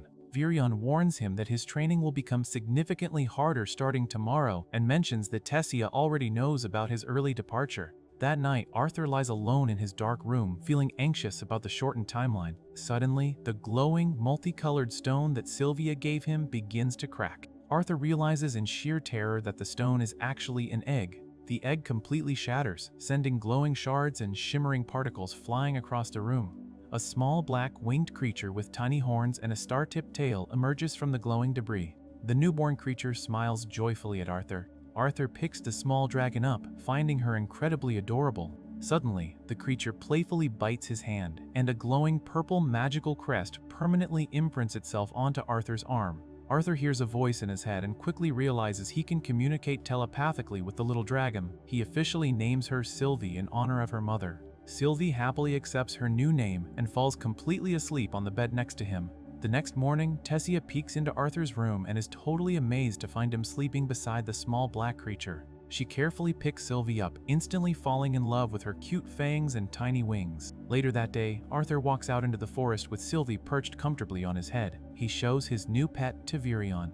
Virion takes one look at the creature, realizes it is a real dragon, and nearly suffers a heart attack from the pure shock. He aggressively yells at Arthur for scaring him, clutching his chest in a total panic. Tessia crouches down and excitedly pets Sylvie while Virion catches his breath. Virion decides that it is far too dangerous for people to know the truth, so he instructs Arthur to simply tell everyone that Sylvie is a rare mana beast. With the secret settled, Virion announces it is time to begin the actual beast tamer training. He tells Arthur that he must now exercise his beast core and his mana core simultaneously, and the only effective way to do that is through brutal combat. Without any warning, Virion activates his own beast will, turning into a terrifying, massive, shadowy figure with glowing yellow eyes. he completely vanishes into thin air and ambushes Arthur from the dark smoke. Arthur is absolutely terrified and easily overpowered by the shadowy monster. He quickly surrenders, admitting that Virion's terrifying appearance is going to deeply traumatize him. Virion transforms back into his normal elf form and laughs. He explains that his Shadow Panther beast will grant him instinctive control over wind and completely neutralize the sound, making him an invisible assassin. He hands Arthur a wooden sword and officially begins the grueling sparring sessions. Over the next few weeks, Arthur pushes his body to the absolute limit. He fully masters his dragon beast will, and the intense pain in his chest completely disappears. His body becomes incredibly strong, allowing him to easily withstand the previously unbearable training. He eventually manages to hold his own against Virion's shadow form, fiercely striking back with powerful, glowing red sword attacks. During their free time, Arthur and Tessia act like normal children and play a tabletop board game in her room. Tessia heavily loses the game and bursts into tears out of pure frustration. Later, they head out into the bustling city to enjoy a vibrant outdoor festival decorated with colorful banners. While walking through the crowded stone streets, they accidentally bump into the arrogant blonde elf, Faerith. Faerith immediately gets angry and formally challenges Arthur to another duel, still deeply bitter about his humiliating defeat from years ago. He yells at Arthur for using unsporting tactics. Instead of fighting, Arthur simply grabs Faerith's hand, shakes it firmly, and warmly calls him Fei Fei. The casual nickname completely embarrasses the noble elf in front of the entire crowd. Faerith tries to recover his dignity and proudly brags that he was chosen as a mandatory goodwill ambassador to attend the upcoming cultural exchange in Zyra's city. Hearing this, Tessia gets incredibly depressed because, as the princess, she is strictly forbidden from attending the exchange. Faerith playfully teases her, asking if they are worried their delicate princess will get lost again. Tessia completely loses her temper at being called delicate. She violently punches Faerith in the face, sending him and her pink hat flying high into the blue sky. Faerith crashes back down to the stone path, completely dazed and sporting a massive red mark on his head. The crowd rushes over to check on the unconscious noble. Arthur quickly pulls Tessia away from the scene and sharply scolds her for slugging one of her own subjects. Tessia gets completely defensive and cries out that it isn't fair. She yells that Arthur gets to go home to his family while she is stuck in the Elven Kingdom and cannot even join her peers at the cultural exchange. She aggressively accuses Arthur of sounding exactly like her strict father, angrily calls him an old man, and runs away in tears. Later that night, Tessia sits hunched on her bed in the dark, crying alone in her room. Arthur suddenly appears directly outside her open window, using his magic to gather a large swarm of glowing green fireflies to cheer her up. He gently invites her to sneak out into the woods with him just like they used to do when they were younger. Tessia agrees, and they walk deep into the dark forest, surrounded by massive gnarled trees. They set up a small campfire in an open grassy field under a vast, starry night sky. A terrifying tree monster with glowing pink eyes suddenly appears from the shadows to attack them, but they easily defeat it and sit back down by the fire. Arthur playfully asks if Tessia is still scared of ghosts, but she completely denies it, claiming she is just cold. She then asks Arthur what the human kingdom is actually like. Arthur looks back at her and admits he isn't entirely sure because he never got the chance to explore it before he fell off the cliff. Tessia shyly suggests that he could just stay in Elenoir with her forever instead of leaving. Arthur feels completely conflicted by her request and stays silent as Tessia slowly falls asleep, leaning toward him. The 4 months quickly pass, and the day of Arthur's departure finally arrives. Arthur packs his large backpack and heads into the city, where a massive crowd of elves has gathered in the circular plaza to see him off. Virion walks up to Arthur and hands him a special golden pocket watch engraved with the Aerolith family seal. He explains that it functions as a magical compass to ensure Arthur never gets lost, and will grant him safe passage whenever he decides to return to the Elven Kingdom. Arthur sincerely thanks his grandfather figure, but looks around the crowded plaza with a sad expression, wondering where Tessia is. The large group, including Faerith and Virion, walks through a vast, cavernous tunnel toward the massive stone teleportation gate. Just as they arrive at the gateway flanked by giant statues, Tessia finally runs through the crowd shouting Arthur's name. She stops in front of him, bows deeply, and tries to act tough. She strictly orders him to eat properly and forbids him from wandering around and getting lost again. Arthur smiles warmly, grabs her hand, and pulls her into a tight, emotional hug. Tessia instantly breaks down crying, burying her face in his shoulder. Arthur gently strokes her hair and tells her how much he is going to miss her. Tessia hugs him back tightly and promises she will miss him too. With their final goodbyes completely settled, Arthur turns around with Sylvie perched happily on top of his head. He steps confidently toward the massive gateway as it opens with a blinding white and green light, fully ready to travel to the flying city of Xyrus and finally reunite with his long-lost family. Arthur steps out of the teleportation gate and finally arrives at the grand estate where his family is currently staying, instantly spotting his parents, Reynolds and Alice, in the main hall. They stare at him in complete disbelief, utterly shocked to see the son they thought had died years ago standing right in front of them. Reynolds is so stunned he can barely form a sentence, initially thinking Arthur might be the new baby Alice is expecting, but Alice quickly realizes it is truly her boy and bursts into tears of pure joy. She rushes forward and pulls Arthur into a massive, desperate hug, crying out that she missed him so much and is incredibly relieved he is alive. Standing nearby is a little girl with brown pigtails and a pink dress who looks completely confused by the emotional adults. Reynolds gently tells Alice to calm down so she doesn't scare the little girl, and he explains to the child that Arthur is the big brother they always talked about before bedtime. Arthur kneels down to formally introduce himself to his little sister Eleanor, and she is surprised but quickly warms up to him, especially when she notices the small black creature perched on his shoulder. They all move into the living room to catch up properly, and Alice immediately starts fussing over Arthur, asking if he has been eating enough and if he is fully cured from the sickness he mentioned in his earlier letters. Arthur reassures his mother that he is perfectly fine and explains that his temporary illness was just a result of his manicore awakening too early and being highly unstable. He intentionally leaves out all the dangerous details about meeting the ancient dragon Sylvia and inheriting her powerful beast Will, knowing that telling his parents the complete truth would just put them in unnecessary danger and cause them to worry. Instead, he simply credits his miraculous survival from the cliff fall to a combination of pure luck and some subconscious magic use before explaining that he was rescued and healed by the elves in the kingdom of Eleanor. Eleanor is completely fascinated by Arthur's pet and happily plays with the little dragon on the couch,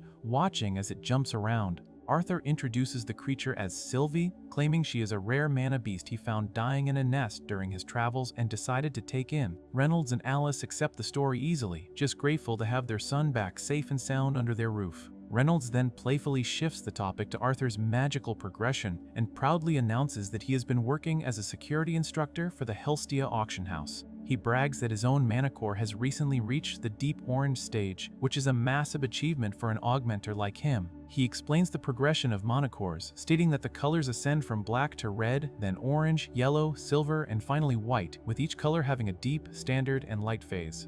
Reynolds fully expects his son to be highly impressed by his deep orange core, but Arthur casually reveals that his own manicore is already at the light red stage.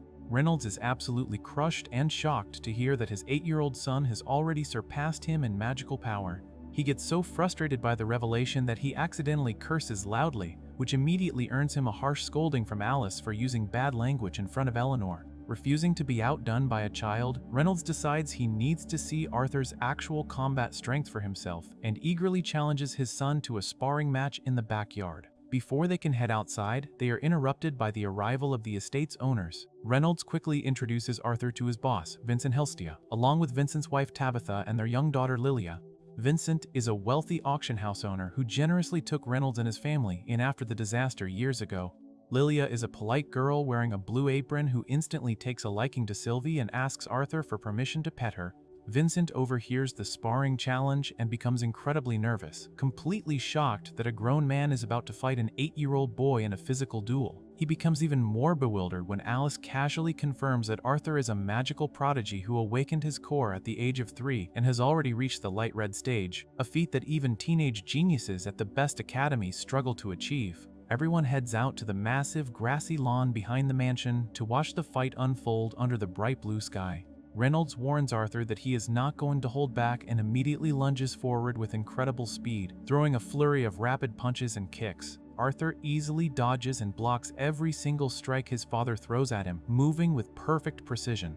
Reynolds is genuinely impressed by his son's reflexes and decides to take things to the next level by stepping back and engulfing his entire arm in intense yellow and orange fire magic. In this world, sorcerers are divided into 2 categories, conjurers and augmenters. Conjurers easily find their compatible elements among water, wind, fire, and earth, and they cast spells from a distance with relative ease. Augmenters, however, severely struggle to discover their elemental compatibility, but can use their mana to drastically enhance their physical bodies for close-range combat. Arthur realizes that his knowledge of Ki from his past life functions exactly like augmenter mana, giving him a massive advantage because Ki allows for full autonomy and control over one's internal energy. Arthur decides it is time to stop holding back and unleashes a massive burst of yellow and green magical aura that completely surrounds his body. The sheer force of his energy blows the onlookers away as Arthur charges at his father and delivers a devastating, glowing punch. The impact creates a massive explosion of golden light and fire on the lawn, sending Reynolds sliding violently backward across the grass.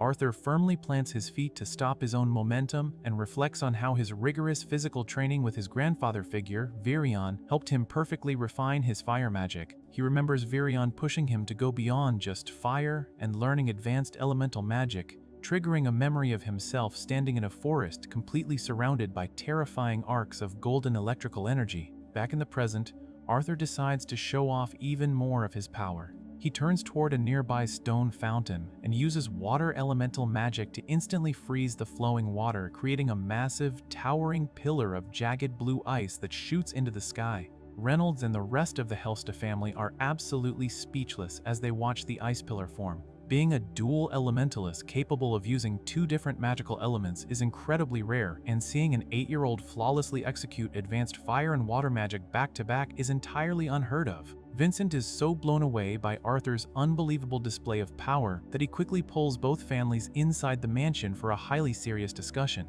They sit down at a long wooden dining table in a grand hall, and Vincent excitedly suggests that Arthur absolutely needs to be enrolled at the prestigious Iris Academy. He notes that it is the most elite magic academy on the entire continent, and he knows the director of the school personally through his auction house connections. Vincent generously offers to completely cover Arthur's expensive tuition, viewing it as a highly valuable investment in the boy's limitless future. Alice is hesitant to accept such a massive financial favor, noting that Arthur is still only 8 years old and the school might not even accept someone so young.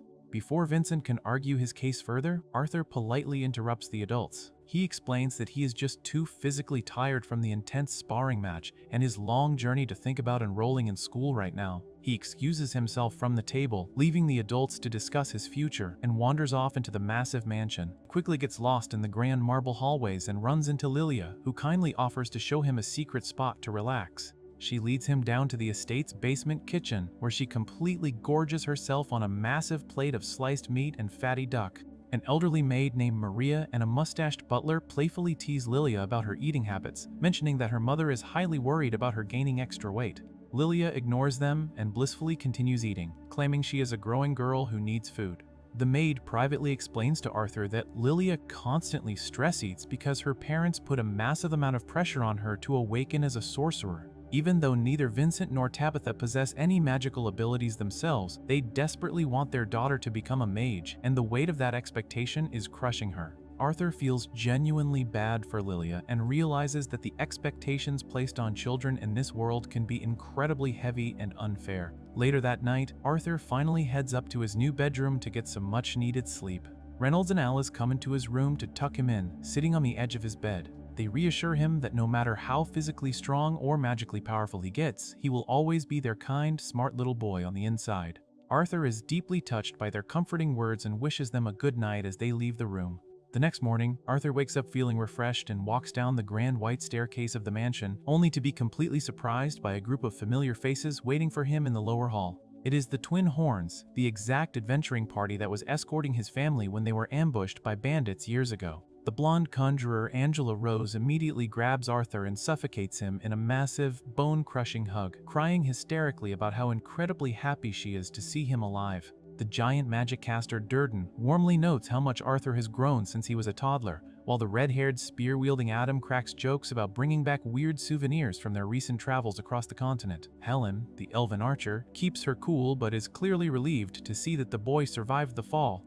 The most emotional reunion comes from the quiet rogue, Jasmine. She immediately drops to her knees, wraps her arms tightly around Arthur, and cries as she sincerely apologizes for failing to protect him on that cliff all those years ago. Arthur gently comforts her, assuring her that it was completely out of her control and that he is just genuinely happy they are all safely back together.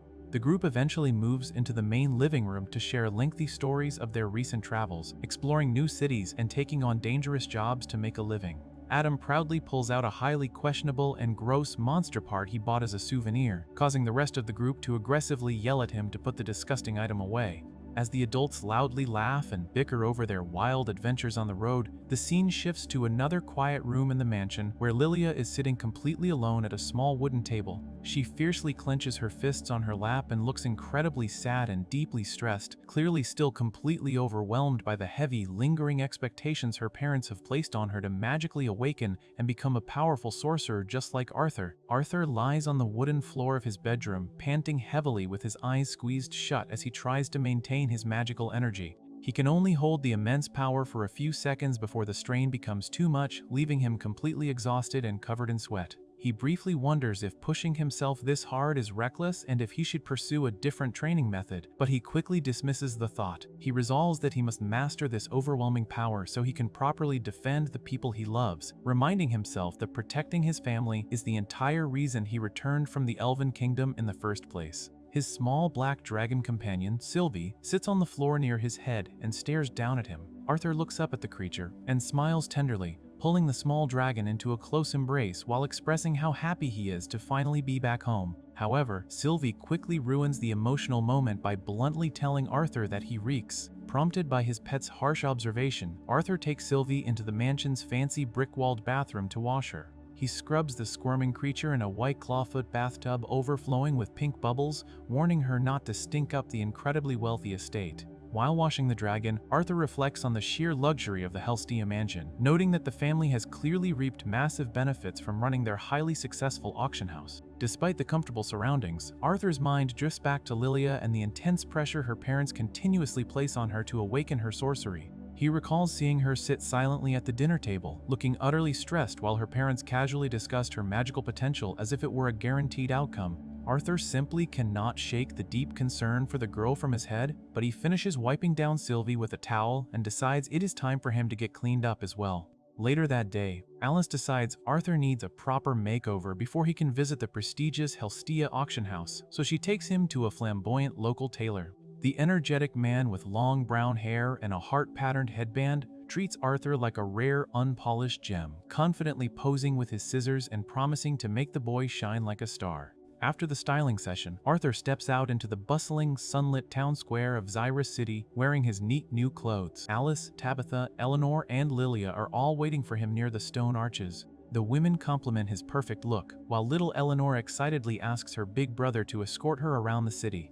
Arthur happily agrees, holding his little sister's hand as they explore the cobblestone streets lined with busy market stalls, hanging red banners, and grand stone buildings. Tabitha explains that royalty often visits their auction house in disguise, which is exactly why Arthur needed to look presentable for the upcoming event. Along the way, they spot 4 boys walking through a courtyard wearing white-collared shirts with distinctive crests. Arthur immediately senses trouble from the group, but Tabitha quickly clarifies that those are students from the elite Xyrus Magic Academy, and wearing that specific uniform practically makes them royalty within the city. As the group continues their extensive shopping trip, they stop outside a store displaying vibrant beast cores mounted on yellow pedestals inside glass cases. Tabitha explains to Arthur that these magic cores are harvested directly from mana beasts and can massively amplify a person's magical power. She mentions that a core containing a beast can easily fetch up to 100 gold coins, a massive sum that Arthur notes would have lasted him over 2 centuries in his past life. Tabitha generously offers to arrange for Arthur to check out some beast cores at the next auction, but Arthur politely declines the offer, stating he is already completely satisfied with the powerful beast he currently possesses. However, Lilia eagerly begs her mother to buy one of the cheaper beast cores from a nearby weapon store so she can try to awaken her latent magic. Tabitha sternly shuts the idea down immediately, insisting that a beast core is not a magical shortcut to awakening sorcery and flatly refusing to waste so much money on something so incredibly expensive for a child. Defeated and visibly upset, Lilia silently follows the group to an outdoor cafe. As they sit around a round wooden table enjoying tiered pastries and hot tea, Arthur notices Lilia's deeply somber reflection in his teacup. He realizes that while Tabitha is strict about not buying magical shortcuts, the true source of Lilia's overwhelming stress might actually be the crushing weight of her father's massive expectations. While Arthur is lost in his own thoughts, Lilia quietly slips away from the cafe table without anyone noticing her departure. Arthur quickly spots her absence and tracks her down a narrow cobblestone alleyway leading straight to a local armory. Inside the dimly lit shop filled with heavy armor and wooden weapon racks, Arthur finds Lilia staring intently at a red beast core displayed on a purple cushion. She stubbornly claims she can afford the item with her own allowance and fully plans to buy it. Arthur quickly grabs her wrist, warning her that owning a beast core guarantees absolutely nothing and asking what she plans to do if she fails yet again. Lilia tearfully lashes out at him, completely frustrated by her constant magical failures. She accuses Arthur of not understanding her painful struggle because he is already naturally gifted and special. Overwhelmed by her own intense emotions, Lilia leans her head against Arthur's chest and cries bitterly, apologizing for her sudden outburst. She confesses that her parents absolutely refuse to let her even touch a beast core, no matter how much she begs them. Arthur feels terrible, realizing his own sudden return and immense magical power have only worsened the daily pressure on Lilia. Before Arthur can properly comfort the crying girl, they are rudely interrupted by the 3 Xyrus Magic Academy students they saw walking earlier. The boys arrogantly mock Lilia's tearful apology and intentionally try to start trouble. Arthur steps directly in front of Lilia to protect her, glaring fiercely at the uniformed students. The shop owner shouts from behind the wooden counter, warning Arthur not to cause a scene with Academy students because he desperately fears losing his business over a fight. One of the blue-haired students laughs and tells Arthur not to bother running away, while another boy generates a bright ball of fire in his hand to intimidate them. Arthur decides he has had enough of their bullying and demands the boys release their magic immediately. He summons his own intense flame to show he is more than ready to fight them all. The shop owner completely panics, but not because of the students' magic. He recognizes Lilia and urgently warns the arrogant boys that they are actively messing with the daughter of the Helsta family, the exact wealthy family that heavily funds their academy. Realizing they are about to attack a major donor's daughter, the 3 bullies instantly lose their confidence. Sweating and cursing their terrible luck, they quickly back down and flee the armory, terrified that the school director will find out about their reckless behavior and expel them. The angry boy who initially started the fight throws one last desperate insult, accusing Lilia of trying to buy her way into the academy because she is too utterly useless to earn a spot on her own, before storming out the door. Later that evening, the group returns to the Helstia mansion. Vincent stands in the grand hallway, incredibly stressed and nervously clenching his fists after hearing about the physical confrontation with the academy students. He quickly reassures Arthur that the Helsta family's sizable financial donations will easily prevent the incident from ruining Arthur's chances of enrolling at the school. Arthur nervously replies that he has not even decided if he wants to attend the academy yet. Vincent dismisses the concern, insisting they have plenty of influence to handle any issues. However, Lilia takes Vincent's reassuring words the entirely wrong way. She looks completely devastated and directly asks her father if he is planning to send Arthur to the academy in her place simply because she still cannot use magic. Vincent tries to deny it, but Lilia is completely heartbroken. She angrily shouts that she hates her father and hates Arthur before turning around and sprinting away in tears. At dinner time, Arthur stands outside the massive dining room doors, hesitant to go inside. He overhears Vincent in the next room, sadly reflecting on how he used to promise a young Lilia that she would attend the academy and become a great sorcerer. Vincent is deeply upset that his recent careless comments made his own daughter feel completely replaced. Arthur eventually finds Lilia hiding in the stone-walled basement kitchen. She immediately apologizes for lashing out at him earlier, admitting she felt intensely jealous when Arthur showed up with his amazing powers and seemingly stole all her father's attention. She tearfully confesses that she feels like a massive disappointment for continually failing to awaken her magic, and naturally assumes her parents are entirely sick of her. Arthur gently steps forward and cups her tear-filled face in his hands. He tells her he fully understands the dark, sinking feeling of constant self-reproach. Wanting to genuinely cheer her up, Arthur shares a personal story about a young elven girl who once comforted him in the exact same way when he was completely lost and separated from his family in a misty forest. As he speaks, Arthur uses his magic to summon several glowing green orbs of light in the dim room. Lilia watches in pure amazement as the beautiful lights float freely around them. Arthur explains that these magical lights closely resemble that young girl's favorite flowers. He assures Lilia that her parents clearly see how hard she is constantly trying and love her deeply regardless of her magical ability. He specifically explains that Vincent is only fawning over him because he is a brand new novelty, comparing the situation to how his own little sister Eleanor treats him. Lilia finally laughs at the comparison, covering her mouth, and admits that her father only desperately wants her to be a sorcerer so she can secure a happy future. She realizes she placed most of the crushing internal pressure directly on herself. Arthur notes that, while Lilia might feel that way, Vincent's constant push for her academy enrollment forces highly unrealistic expectations on her from everyone around them. He asks Lilia if she truly wants to use magic for herself or just to blindly please her parents. Deciding to fix the core issue immediately, Arthur orchestrates a drastic and risky plan. He returns to the main living room where Vincent, Tabitha, Reynolds, and Alice are all gathered together. Arthur solemnly sits on the yellow sofa and drops a massive bombshell, boldly announcing that Lilia has permanently left the house. He hands Vincent a folded letter, claiming he actively sent Lilia to the highly dangerous place he previously trained so she could finally awaken her magic through sheer survival. Vincent aggressively reads the note, which clearly states Lilia feels like a completely useless burden and promises to return only after successfully becoming an amazing sorcerer. Vincent instantly drops to his knees on the patterned floor, completely devastated and crying in pure shock. He realizes exactly how foolish he has been all these years, openly admitting he completely ruined his daughter's life by continually forcing his own beliefs about magic and happiness onto her. Tabitha kneels right beside him, also bursting into tears as Vincent loudly declares to the room that Lilia absolutely does not need to be a sorcerer for him to love her. With Vincent's true feelings fully exposed, Arthur calls out to the hallway. Lilia slowly steps out from behind the wooden door, revealing she never actually left the estate. Arthur quickly steps in front of her and deeply bows to his own parents, apologizing for testing Vincent and Tabitha with the horrific pain of losing a child, especially since he put his own parents through an incredibly similar nightmare years ago. Reynolds and Alice are entirely shocked by the extreme stunt but quickly accept his apology, understanding his good underlying intentions to fix the broken family dynamic. Vincent and Tabitha urgently rush forward, embracing Lilia tightly as they all cry together. Vincent tearfully apologizes directly to his daughter, officially promising she never has to attend the academy or ever learn magic again. However, Lilia firmly states she still actively wants to go to the school. She proudly declares her ultimate dream is to learn magic so she can eventually make other people happy, just like Arthur does. Seeing her genuine resolve, Arthur decides to intervene directly and properly help Lilia awaken her latent mana. He gathers everyone in a quiet room and has Lilia and little Eleanor kneel together on a floral rug.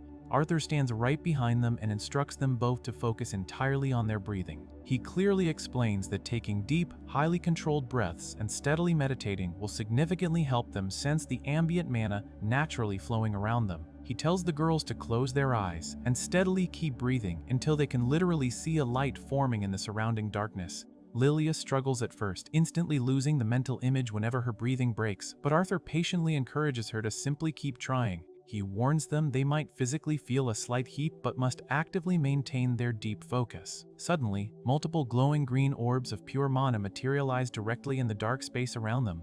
Vincent, Tabitha, Reynolds, Alice, and the household maids watch in absolute awe as the gentle green light illuminates the entire room. Lilia opens her eyes, genuinely marveling at the beautiful physical manifestation of her own newly awakened magic, quickly noting it looks exactly like the glowing flowers Arthur showed her in the kitchen earlier. To properly celebrate Lilia's massive magical breakthrough, the entire household gathers in a stone-walled room for a huge celebratory feast. They cheerfully laugh and clink their wooden mugs together, loudly congratulating Lilia on finally taking her highly anticipated first steps toward becoming a true sorcerer. They bring out massive plates of fatty duck and freshly sliced meat, telling Lilia to eat absolutely as much as she wants. Arthur casually sits beside her at the wooden table, warning her that it will probably take a few years of relentless daily practice before her newly formed magical core fully stabilizes. Lilia confidently accepts the challenge, eagerly wondering aloud what specific elemental affinities she will eventually develop once she starts training properly. The two of them share a warm laugh, completely relieved that the heavy emotional tension in the house is finally gone.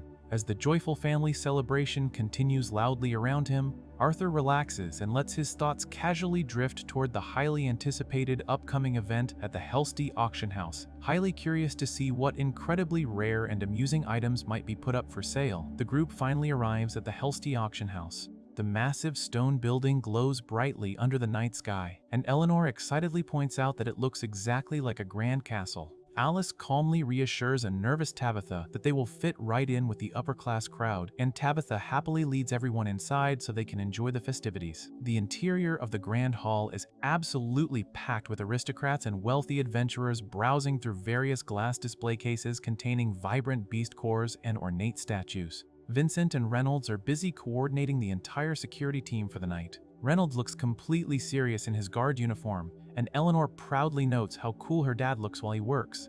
Alice smiles and tells Eleanor to make sure she compliments him later. Vincent soon steps onto the main stage and officially begins the 10th anniversary auction by enthusiastically introducing the guests of honor. King Blaine Glader, Queen Priscilla, Prince Curtis, and Princess Kathleen wave to the cheering crowd from an elevated royal balcony. Arthur watches the king closely from the floor and remembers his own past life as a ruler, feeling a strong sense of nostalgia while observing the monarch's popularity. The very first item put up for bid is a specialized silver dagger displayed in a glass case. The auctioneer explains that channeling mana into the blade electrifies the tip, giving it a razor-sharp edge that can instantly paralyze enemies upon contact. The bidding starts at 50 gold pieces. Arthur carefully observes the weapon and makes a mental note about the technique of applying elemental enchantments to weapons so he can try it himself later on. As the auction continues with other items like hollow stone masks, Arthur suddenly realizes Sylvie is no longer sitting with them. He checks with Alice, who mentions that Eleanor was carrying her just a minute ago, but both Eleanor and Lilia are now fast asleep on the wooden bench. Arthur decides to quietly slip away and look for his wandering pet. Meanwhile, the auctioneer presents a captured world lion cub trapped inside a metal cage. He explains that the yellow beast could easily reach A-class power once fully grown. Prince Curtis immediately asks his father to buy the cub for him. King Blaine agrees and completely shuts down the impending bidding war by casually offering a massive sum of 1,000 gold pieces right off the bat. No one dares to outbid the king, so the auctioneer quickly congratulates him on the purchase. Blaine tells his son that the responsibility of raising the rare creature now falls entirely on him. Curtis promises to do his absolute best, and Queen Priscilla playfully asks if this means he will finally stop skipping his daily lessons. Back in the hallways, Arthur searches past the decorative bushes and display carts until he finally spots Sylvie. However, she is currently being examined by Sebastian, an older gray-haired man acting as the royal conjurer and bodyguard. Sebastian kneels on the red carpet and admires the tiny dragon, completely unaware of her true nature. Arthur steps forward and politely asks the man to return his partner. Sebastian assumes Sylvie is just an unlisted auction item and arrogantly declares that he has finally found a mana beast worthy of his immense abilities. He demands that Arthur leave the creature behind. Arthur flatly refuses and tells Sylvie not to wander off again. Frustrated by the sudden rejection, Sebastian insists that his status as a royal conjurer means he is the only one who can draw out the beast's full potential. He orders the boy to hand her over immediately and act grateful for the opportunity. Arthur completely ignores the demand and tries to walk away. This disrespect deeply angers Sebastian, who aggressively points his golden staff and unleashes a massive stream of fire directly at Arthur. The intense flames completely dissipate around Arthur without leaving a single scratch on his uniform. Sebastian then tries to use his royal authority to intimidate the boy, claiming that taking the beast is ultimately for the good of the country and its future. Arthur remains completely unfazed by the patriotic excuse, so Sebastian resorts to threatening Arthur's entire family, warning that they will be held entirely responsible for his blatant defiance. This specific threat pushes Arthur straight over the edge. His eyes glow with intense blue energy, and a terrifying aura of bloodlust erupts from his body. The overwhelming pressure instantly shatters the grand stained glass windows and fills the entire auction house with a suffocating red energy. Inside the main hall, King Blaine and his royal guards are instantly brought to their knees by the sheer weight of the killing intent. Vincent is pinned to the floor in agony, and Alice desperately shields the crying girls from the crushing pressure. Realizing his intense emotions just hurt the very people he wanted to protect, Arthur instantly retracts his dark aura. He finds Sylvie terrified by his sudden outburst and quickly apologizes for scaring her. Not long after the incident, King Blaine summons Reynolds to a private meeting in the main hall. The king is furious that the security team completely failed to catch the incredibly powerful intruder who caused the massive magical disruption. Reynolds kneels on the carpet and takes full responsibility for the security failure. The king states that this massive breach requires strict disciplinary action. However, Sebastian steps in and completely manipulates the situation to his advantage. He suggests that the king show mercy to Reynolds in exchange for a simple reward. Sebastian claims he has taken a strong interest in Arthur's pet and asks the king to seize it for him. King Blaine turns to Arthur and officially requests the beast, suggesting that having such a powerful conjurer as a partner would have prevented the security breach in the first place. Arthur formally apologizes but flatly refuses the king's request, stating he can never find a replacement for Sylvie. The royal guards are completely outraged by Arthur's blatant lack of respect, but King Blaine stops them from attacking. Refusing to take no for an answer, the king offers to directly trade the newly purchased world lion cub for the small black creature. He argues that reptilian beasts take far too long to mature and are generally much weaker than predators anyway. Arthur rejects the king a second time, making it absolutely clear that he will never sell or give Sylvia away to anyone. King Blaine feels his pride taking a massive hit after being casually rejected twice by a mere child. He demands the pet one final time. In response, Arthur asks the king a hypothetical question, wondering exactly how much gold it would take for the king to willingly sell his own children. The sheer disrespect of the question leaves the king entirely speechless and insulted. Sebastian uses the opportunity to order the royal guards to execute the arrogant boy for publicly humiliating the crown. Two armored knights charge right at Arthur with a spear and a sword. In a blinding flash of yellow energy, Arthur effortlessly strikes down both knights, leaving them unconscious on the patterned floor. Sebastian completely panics and calls the guards useless for failing to kill a child. Driven by his obsessive greed for the beast, he raises his golden staff and unleashes an even larger torrent of fire at Arthur. Realizing ordinary magic is useless here, Arthur taps directly into his advanced beast will. Glowing yellow marks appear under his eyes as he steps entirely outside the normal flow of time. The world instantly freezes around him. He calmly walks through the suspended flames and approaches the terrified royal conjurer. Arthur mercilessly crushes Sebastian's leg, dropping the old man to the floor in agonizing pain. Sebastian cries out for help, but Arthur casually reminds him that time is completely frozen, so no one can hear his desperate screams. Arthur strictly warns the royal conjurer to carefully consider his position before ever messing with him again. The intense physical strain of using such godlike magic instantly catches up to Arthur, and he completely loses consciousness, collapsing onto the floor right in front of the horrified king.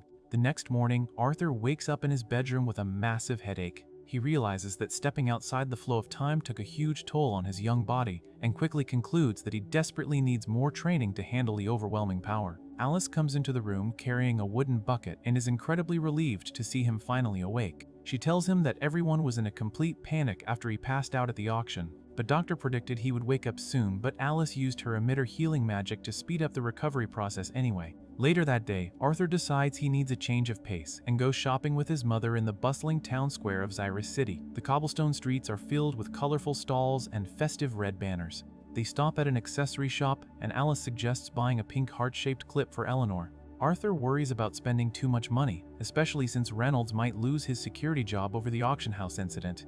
Alice confidently brushes off the concern, revealing that she actually has a highly successful job of her own. She explains that her specialized healing products are incredibly popular with the local nobles and bring in plenty of money. She notes that Tabitha helped her set up the business connections, meaning the family is totally financially secure regardless of what happens to Reynolds. Back at the Helstea mansion, Vincent, Reynolds, and Arthur sit down for a formal meeting with a royal representative wearing a maroon suit. The representative formally apologizes on behalf of King Blaine for the entire violent ordeal. He places a heavy red bag of gold coins on the coffee table, calling it a genuine show of good faith to make up for the incident.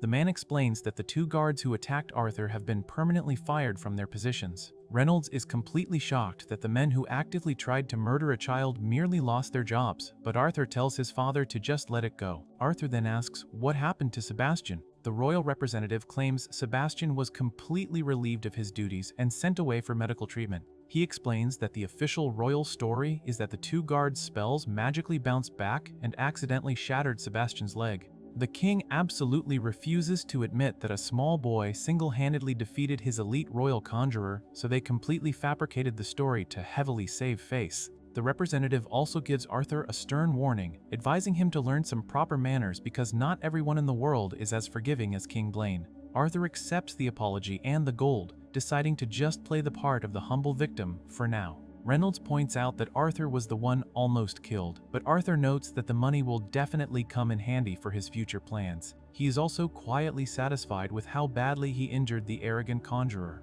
That night, Arthur sits alone in his dark bedroom and deeply reflects on the entire situation. He realizes that despite his immense magical talent, he is still severely limited by his childlike body. Defying the overwhelming power of whole nations requires a level of raw strength he simply does not have yet. He vows to find a way to significantly increase his physical and magical limits so he never has to feel this completely helpless again. The following day, Arthur travels to a lush green forest just outside the city. He runs along a dirt path with Sylvie resting on his shoulder. He tracks a large bird flying across the clear blue sky until he reaches a quiet clearing. An elderly woman wearing a purple cloak and a pointed black witch's hat stands waiting for him among the trees. She greets Arthur directly by his name and calmly tells him she has been waiting for his arrival. Arthur stands in an open field near Xyrus Academy, facing the elderly woman in the purple cloak. She introduces herself as Director Goodsky, the leader of the prestigious institution known for producing the kingdom's top scholars, royal guards, and military officers. Goodsky explains that she wants to see if Vincent was exaggerating about Arthur's magical abilities. Arthur knows she possesses incredible power and authority, so he decides to show off to prove his worth. He starts by casting a powerful wind spell, creating a swirling vortex of green magic and hurling large rocks at her. Goodsky casually suspends the rocks in midair with her own magic. Arthur admits his wind fire power is weak compared to his fire and water skills. He immediately unleashes a massive barrage of orange flames and sharp golden energy shards. The two engage in an intense magical duel, filling the area with smoke and debris. Goodsky completely deflects the attack with a glowing green seal and counters with a massive wall of wind that sends Arthur flying across the grassy field. He crashes hard but tries to push himself back up. Goodsky is highly impressed by his combat skills but warns him not to lose consciousness. She conjures 2 spheres of teal energy and unleashes a massive shockwave. Arthur clutches his head in agony and realizes she is using sound magic, a very rare and unique element. Goodsky stops the attack and tells him he passes the test. She offers to teach him personally because of his wind magic, but she also notes that he can use earth magic and suspects he has even more hidden talents. Arthur admits he can use water magic too. Realizing she sees right through his act, he drops the pretense and bluntly negotiates. He tells her he needs her influence and authority to protect his family. In return, he promises to enroll at Xyrus Academy in 3 years, when he reaches the normal age for students, and vows to revere her as his master.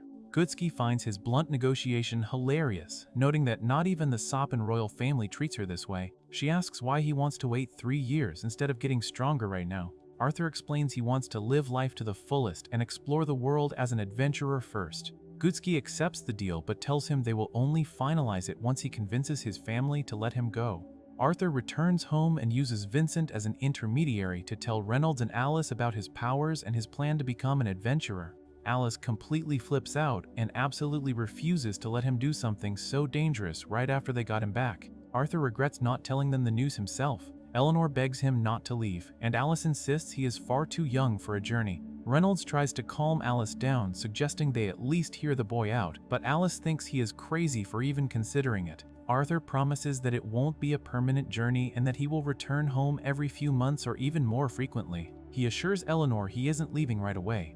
Arthur explains that he wants to see the continent and experience the same adventuring thrill his parents did, noting that staying home just to train would be incredibly dull. In reality, he knows he needs real combat experience to protect them, but he keeps his true motives hidden so they won't worry. Alice demands no more secrets from him. Reynolds then proposes a compromise, suggesting Arthur can go if he travels with a chaperone they completely trust. They hold a meeting with their old adventuring party, the Twin Horns, gathering around a table full of food and drinks. Reynolds asks if anyone wants to chaperone his son. Adam immediately rejects the idea, stating that babysitting isn't his thing, and joking that Arthur would probably murder him in his sleep anyway. Angela and Helen agree with Adam, teasing Arthur for being a bit rude and unpleasant at times.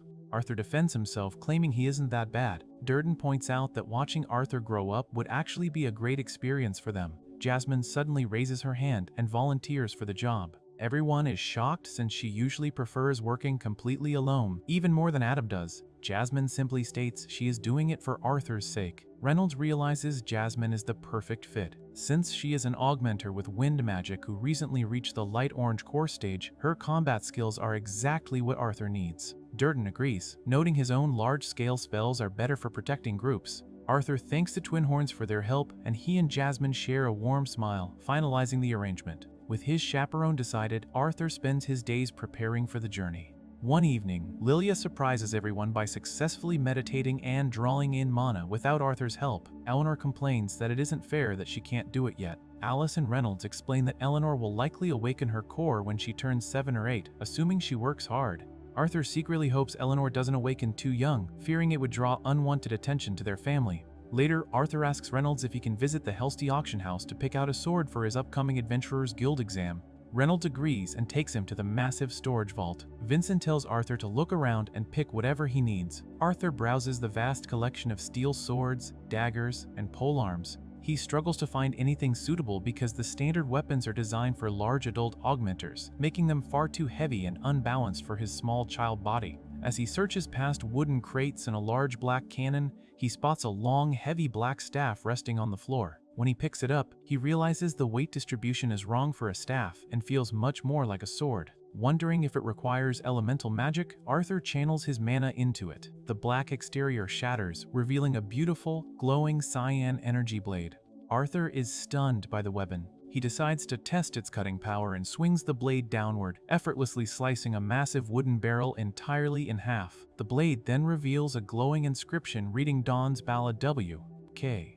Oiv. Arthur wonders who the craftsman could be. Suddenly, the sword magically adjusts its weight, balance, and grip length to perfectly match his small body. Arthur realizes this is incredibly rare. In his past life, he wielded many incredible swords, but weapons usually required the owner to infuse them with mana over a long period to adapt. This sword adjusted instantly, making it the perfect fit. Just then, Reynolds and Vincent walk in to tell him Alice is making dinner. Arthur quickly hides the glowing blade inside a dark scabbard and tells Vincent he wants to keep it.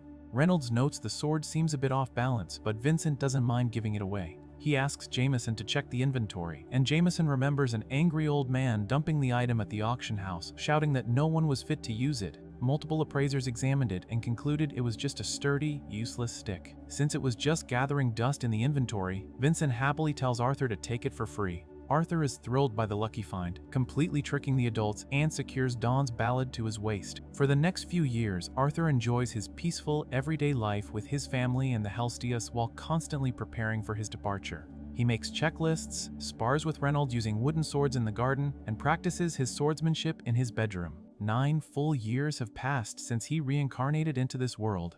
To celebrate his 9th birthday, the families throw a massive outdoor feast in the garden.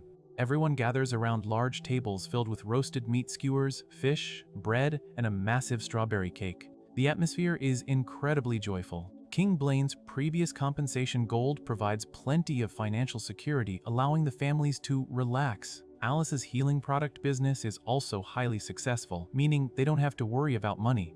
After the feast, everyone moves inside the mansion's living room to open presents. Alice gives Arthur a specialized black gauntlet featuring silver plating and 3 green gemstones. She explains that she personally enchanted the gems with her emitter healing magic, giving Arthur a reliable medical tool for his dangerous travels. Arthur thanks her and puts it on.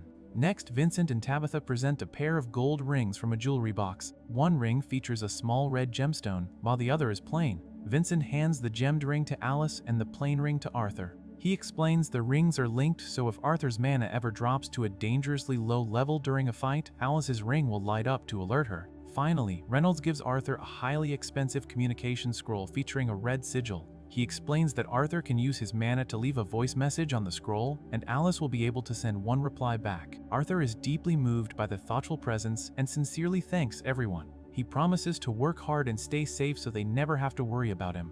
Alice hugs him tightly, telling him she doesn't care about him gaining fame or wealth and only wants him to survive and come back home. Later that night, Arthur sits in his dark bedroom packing his green backpack, a white mask, and his new sword. He reflects on his current life and realizes how much he truly values his family and friends. Unlike his past life as King Grey, he now has people who genuinely love and support him, and he vows to fight with absolutely everything he has to protect that sense of security. Knowing he needs to become even stronger than he was in his previous life to achieve this, he equips his gear and walks down the grand marble staircase of the Helstea mansion. Reynolds tells him he looks like an S-rank adventurer, but gives him some final advice, warning him not to get cocky about his strength and reminding him to rely on Jasmine when things get too tough. Alice gives him one last hug, and Eleanor holds Sylvie, telling the small dragon to be a good girl on the trip. After saying his final goodbyes, Arthur steps out into the cool night air. He walks toward the front gate where Jasmine is already waiting for him in her dark green adventuring outfit. Arthur asks if she is ready, and they set off together as the sun begins to rise over the mountains. Fully prepared to start his new life as an adventurer, Arthur and Jasmine walk into the Xyrus branch of the Adventurers Guild. The grand hall is massive, filled with people, and features large red banners hanging from the ceiling. Arthur wears a dark hooded coat, a backpack, and a white mask with blue markings over his face. He uses the alias Note to hide his true identity so the royal family does not target his real family. They approach a blonde receptionist behind a wooden counter. Jasmine tells the receptionist that Arthur is here for a rank assessment. The receptionist leads them down a hallway and opens a large wooden door.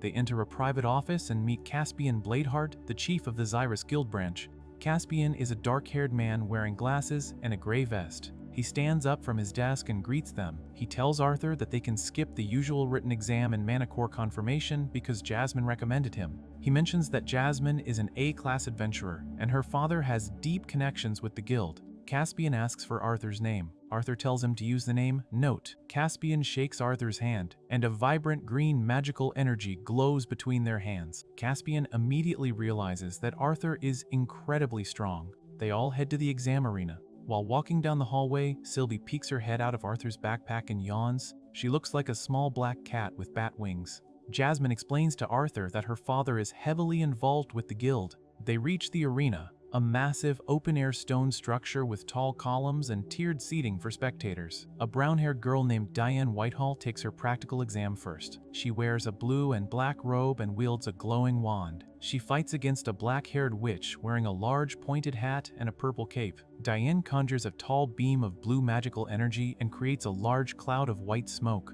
The witch easily defends herself with her staff. She tells Diane that her mana use and incantation speed are good, but her defenses are too weak. She assigns Diane a C-class rank. A scarred man in silver armor calls the next examinee Elijah Knight. Elijah is a young boy with black hair and glasses wearing a gray shirt. The armored man suddenly stops the exam and announces that Elijah is officially a B-class adventurer without even taking the practical test. Arthur and Jasmine sit in the stands and feel very confused by this special treatment. Next, the armored man calls Lucas Wykes. Lucas is an 11-year-old boy with short white hair, pointed elf ears, and a highly arrogant attitude. He wields a twisted wooden staff with a red crystal. The armored man confirms that Lucas specializes in fire magic and is at the light orange core stage. Lucas arrogantly asks the witch examiner if he can skip the test and join A-class directly. The witch ignores his attitude and starts the exam. Lucas yells a command and unleashes a massive, towering pillar of orange flames around himself.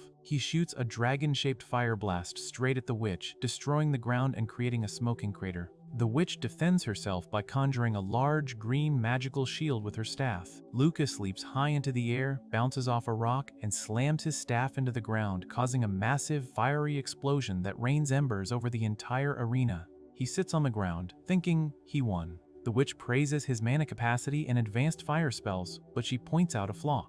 Lucas gets angry and tries to launch a massive blast of fire at her while sitting down, even though the exam is already over. The witch easily blocks it and summons a giant stone hand from the ground. The stone hand grabs Lucas and lifts him into the air. The armored man yells at Lucas, stating that sneaking an attack after the exam ends is completely unacceptable. The witch tells Lucas his lack of control is his greatest weakness and assigns him a B-class rank. Lucas throws a massive tantrum, screaming that the exam does not count and threatening to tell his father about this. Arthur gets called next. Jasmine wishes him luck. Arthur steps onto the arena floor, and a surging dark purple aura envelops his body. The armored man checks his clipboard and gets confused because there is absolutely no information in Arthur's file. Suddenly, Caspian steps in and tells the guard to step aside because he will handle this examinee himself. The armored guard argues that it is unheard of for an AA-class sorcerer and guild chief to administer an exam personally. Caspian ignores him and draws his golden-hilted sword. Arthur draws his own sword, and they get ready to fight. Caspian leaps forward, and their blades clash in a blinding flash of white light. They exchange rapid strikes across the dusty arena. Caspian moves incredibly fast and has flawless defenses. Arthur relies heavily on his sword skills and swings a blade engulfed in bright orange flames. They clash again, creating a massive burst of golden light and floating embers. Caspian warns Arthur not to get overconfident. After the fight, the blonde receptionist hands Arthur a small gold plate inside a black box. She congratulates him and officially registers him as a B-class adventurer. Meanwhile, Caspian sits in his office with the armored guard and the witch. The guard complains that promoting 3 children to B class in a single day is completely unheard of. Caspian reminds them that the Kingdom of Sapin recently lifted the ban on elf and dwarf adventurers. He explains that Lucas is a half-elf from the Wykes family, a group known for their questionable methods of producing powerful sorcerer children. He also explains that Elijah is a human boy raised by dwarves in the Darv Kingdom. Elijah was sent as the first representative to get accustomed to humans, which is why he has a powerful guarantor backing him.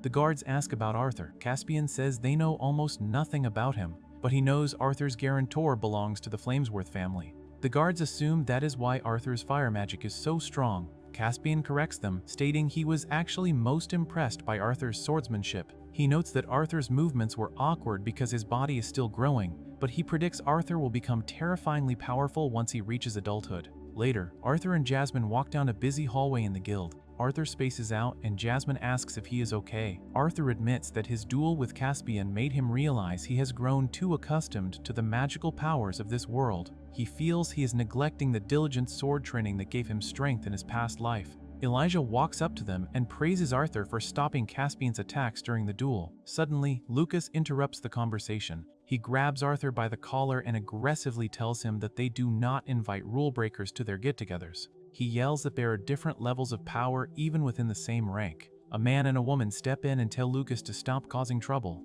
Arthur and Jasmine completely ignore Lucas and decide to leave the guild to head to their next destination. They walk through a glowing blue portal and arrive in a lush green field surrounded by mountains. Jasmine explains that this is a beast pasture where lower-class adventurers come to train and gather materials. She tells Arthur they are just passing through and their actual destination is another day away. They decide to spar to pass the time. Jasmine draws her 2 short daggers and dashes forward. She moves incredibly fast, using her wind magic to enhance her speed. Arthur barely keeps up and realizes he severely underestimated her. He has to rely on the combat techniques from his past life to block her rapid attacks. They clash swords repeatedly, sending bright yellow sparks flying into the air. Suddenly, a massive plume of dark gray smoke and flying debris erupts from the nearby forest. A giant, dark brown boar monster with glowing red eyes and 4 massive white tusks bursts out of the smoke. It charges across the field, surrounded by dark, magical tendrils. Jasmine tells Arthur the monster is not native to this area and guesses it escaped from captors. The giant boar attacks a group of adventurers nearby, injuring several men. Jasmine yells at Arthur to run and charges directly at the massive beast. She leaps into the air and slashes the boar with her daggers, causing blood to splatter. However, her weapons barely leave a scratch on the boar's thick armor. The boar knocks her back, sending her flying through the air. Arthur rushes in and catches her before she hits the ground. The boar snorts and prepares to trample them. Arthur remembers his fight with Caspian and his vow to never be overconfident. He realizes he absolutely cannot afford to make a mistake here. He draws his glowing blue sword from its scabbard and pulls out his second blade. He channels his fire magic, leaping high into the air above the charging monster. He unleashes a massive, swirling pillar of orange and yellow fire. He swings his sword and delivers a powerful red energy slash straight across the boar's head, completely incinerating the beast in one massive strike. After the battle, the area returns to a peaceful green landscape. Jasmine walks up to Arthur and pinches his cheek hard. She scolds him for not looking more worried during the fight and asks how he figured out the monster's weakness so easily. That night, they set up camp and sit on a log beside a crackling campfire. Jasmine decides to share her past with Arthur. She explains that she became an adventurer specifically to get away from her family. The Flamesworth family prides itself on producing the strongest fire sorcerers in the kingdom. Jasmine awakened her magic core earlier than any of her siblings, so her parents had massive expectations for her. However, when they realized she had absolutely no talent for fire magic, they labeled her a complete failure. Hearing this makes Arthur furious. He yells that there is no natural hierarchy of elements, and that a mage's power depends entirely on how well they use their specific magic. Jasmine laughs at his sudden outburst, noting she has never seen him get so angry before. Arthur calms down and realizes her story triggered him because he was also called a failure in his past life as King Grey. Jasmine continues her story, explaining that joining the Twin Horns changed her life completely. They taught her how to cooperate and how to trust other people. She asks Arthur if he thinks he can change too. Arthur stands up and looks at the campfire. He thinks about his loving family and his friends. He reaches his hand toward the starry sky and tightly clenches his fist. He vows to change and become stronger so he can always protect the people he cares about. Meanwhile, far away in Elenoir, Tessia spies on Arthur using a large glowing green magical orb. She sees Arthur sitting by the campfire with Jasmine and gets incredibly jealous. She strains to hold the heavy orb and eventually drops it, screaming that Arthur always has a different woman with him every time she checks on him. Her grandfather, Virion, walks into the room and catches her throwing a fit. He tells Tessia that if she is so jealous of Arthur taking on new challenges, she should start her own training instead of just watching him. He pulls out a thick, ornate blue book covered in golden symbols and hands it to her to study. 2 years pass. Rumors spread across the kingdom about a highly skilled fighter known as the Masked Swordsman. Arthur continues traveling with Jasmine, fighting monsters and gaining a massive reputation. He finally prepares to set out on his next major journey. Arthur and Jasmine arrive at the village they were assigned to investigate. They immediately notice that there are no people around anywhere. Arthur points out that there are footprints leading into the village but none leading out. Jasmine finds this extremely strange, especially since there are absolutely no signs of a struggle.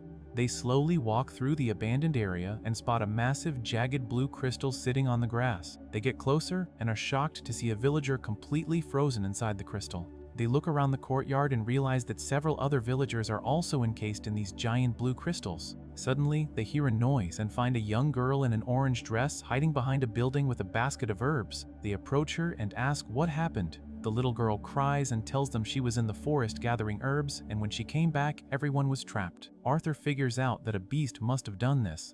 Right at that moment, a massive, multi-eyed spider monster called an arachne ambushes them. The beast fires a thin blue beam of light that cuts right through the little girl's skirt. Jasmine immediately jumps into a combat stance. The arachne grabs a woman and hangs her upside down in front of its massive, glowing red eye. Jasmine realizes they are completely outmatched. She tells Arthur they need to run right now.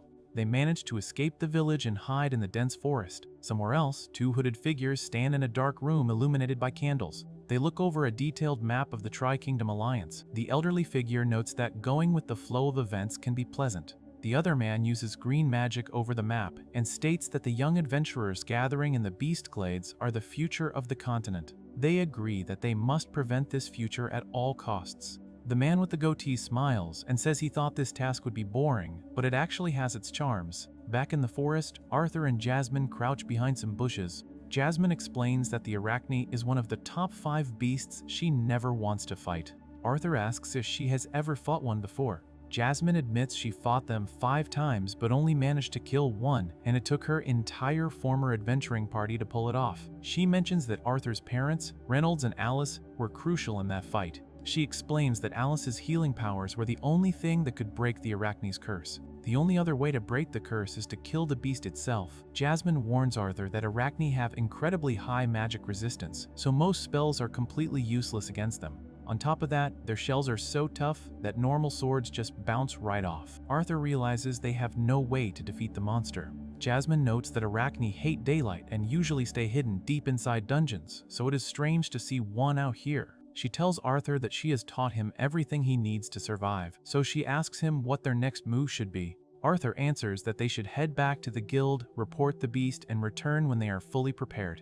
Jasmine agrees with his plan. However, before they can leave, the massive arachne creeps up behind them. They leap away from the bushes just as the monster attacks. Arthur falls backward through a purple magical portal. The arachne traps Jasmine inside a massive block of jagged blue ice. Jasmine yells at Arthur to run away and save himself. Arthur refuses to leave her behind. He stares at the giant spider monster and grabs his swords. He remembers his past life as King Grey. He recalls being the strongest king in a world filled with advanced technology and powerful magic. He remembers slaughtering countless soldiers in a grand hall with just a single swing of his blade. He realizes that in this new life, swords alone will not be enough to win. He decides to combine his blade skills with his fire magic. The arachne fires a massive blast of white energy from its mouth. Arthur jumps through the air and slices the energy blast in half with his 2 swords. He lands on the monster's back and strikes it with his blazing swords, but his attacks barely leave a scratch. He remembers Jasmine warning him about the beast's magic resistance. He tries using earth magic instead. He summons massive, jagged rocks from the ground to impale the arachne.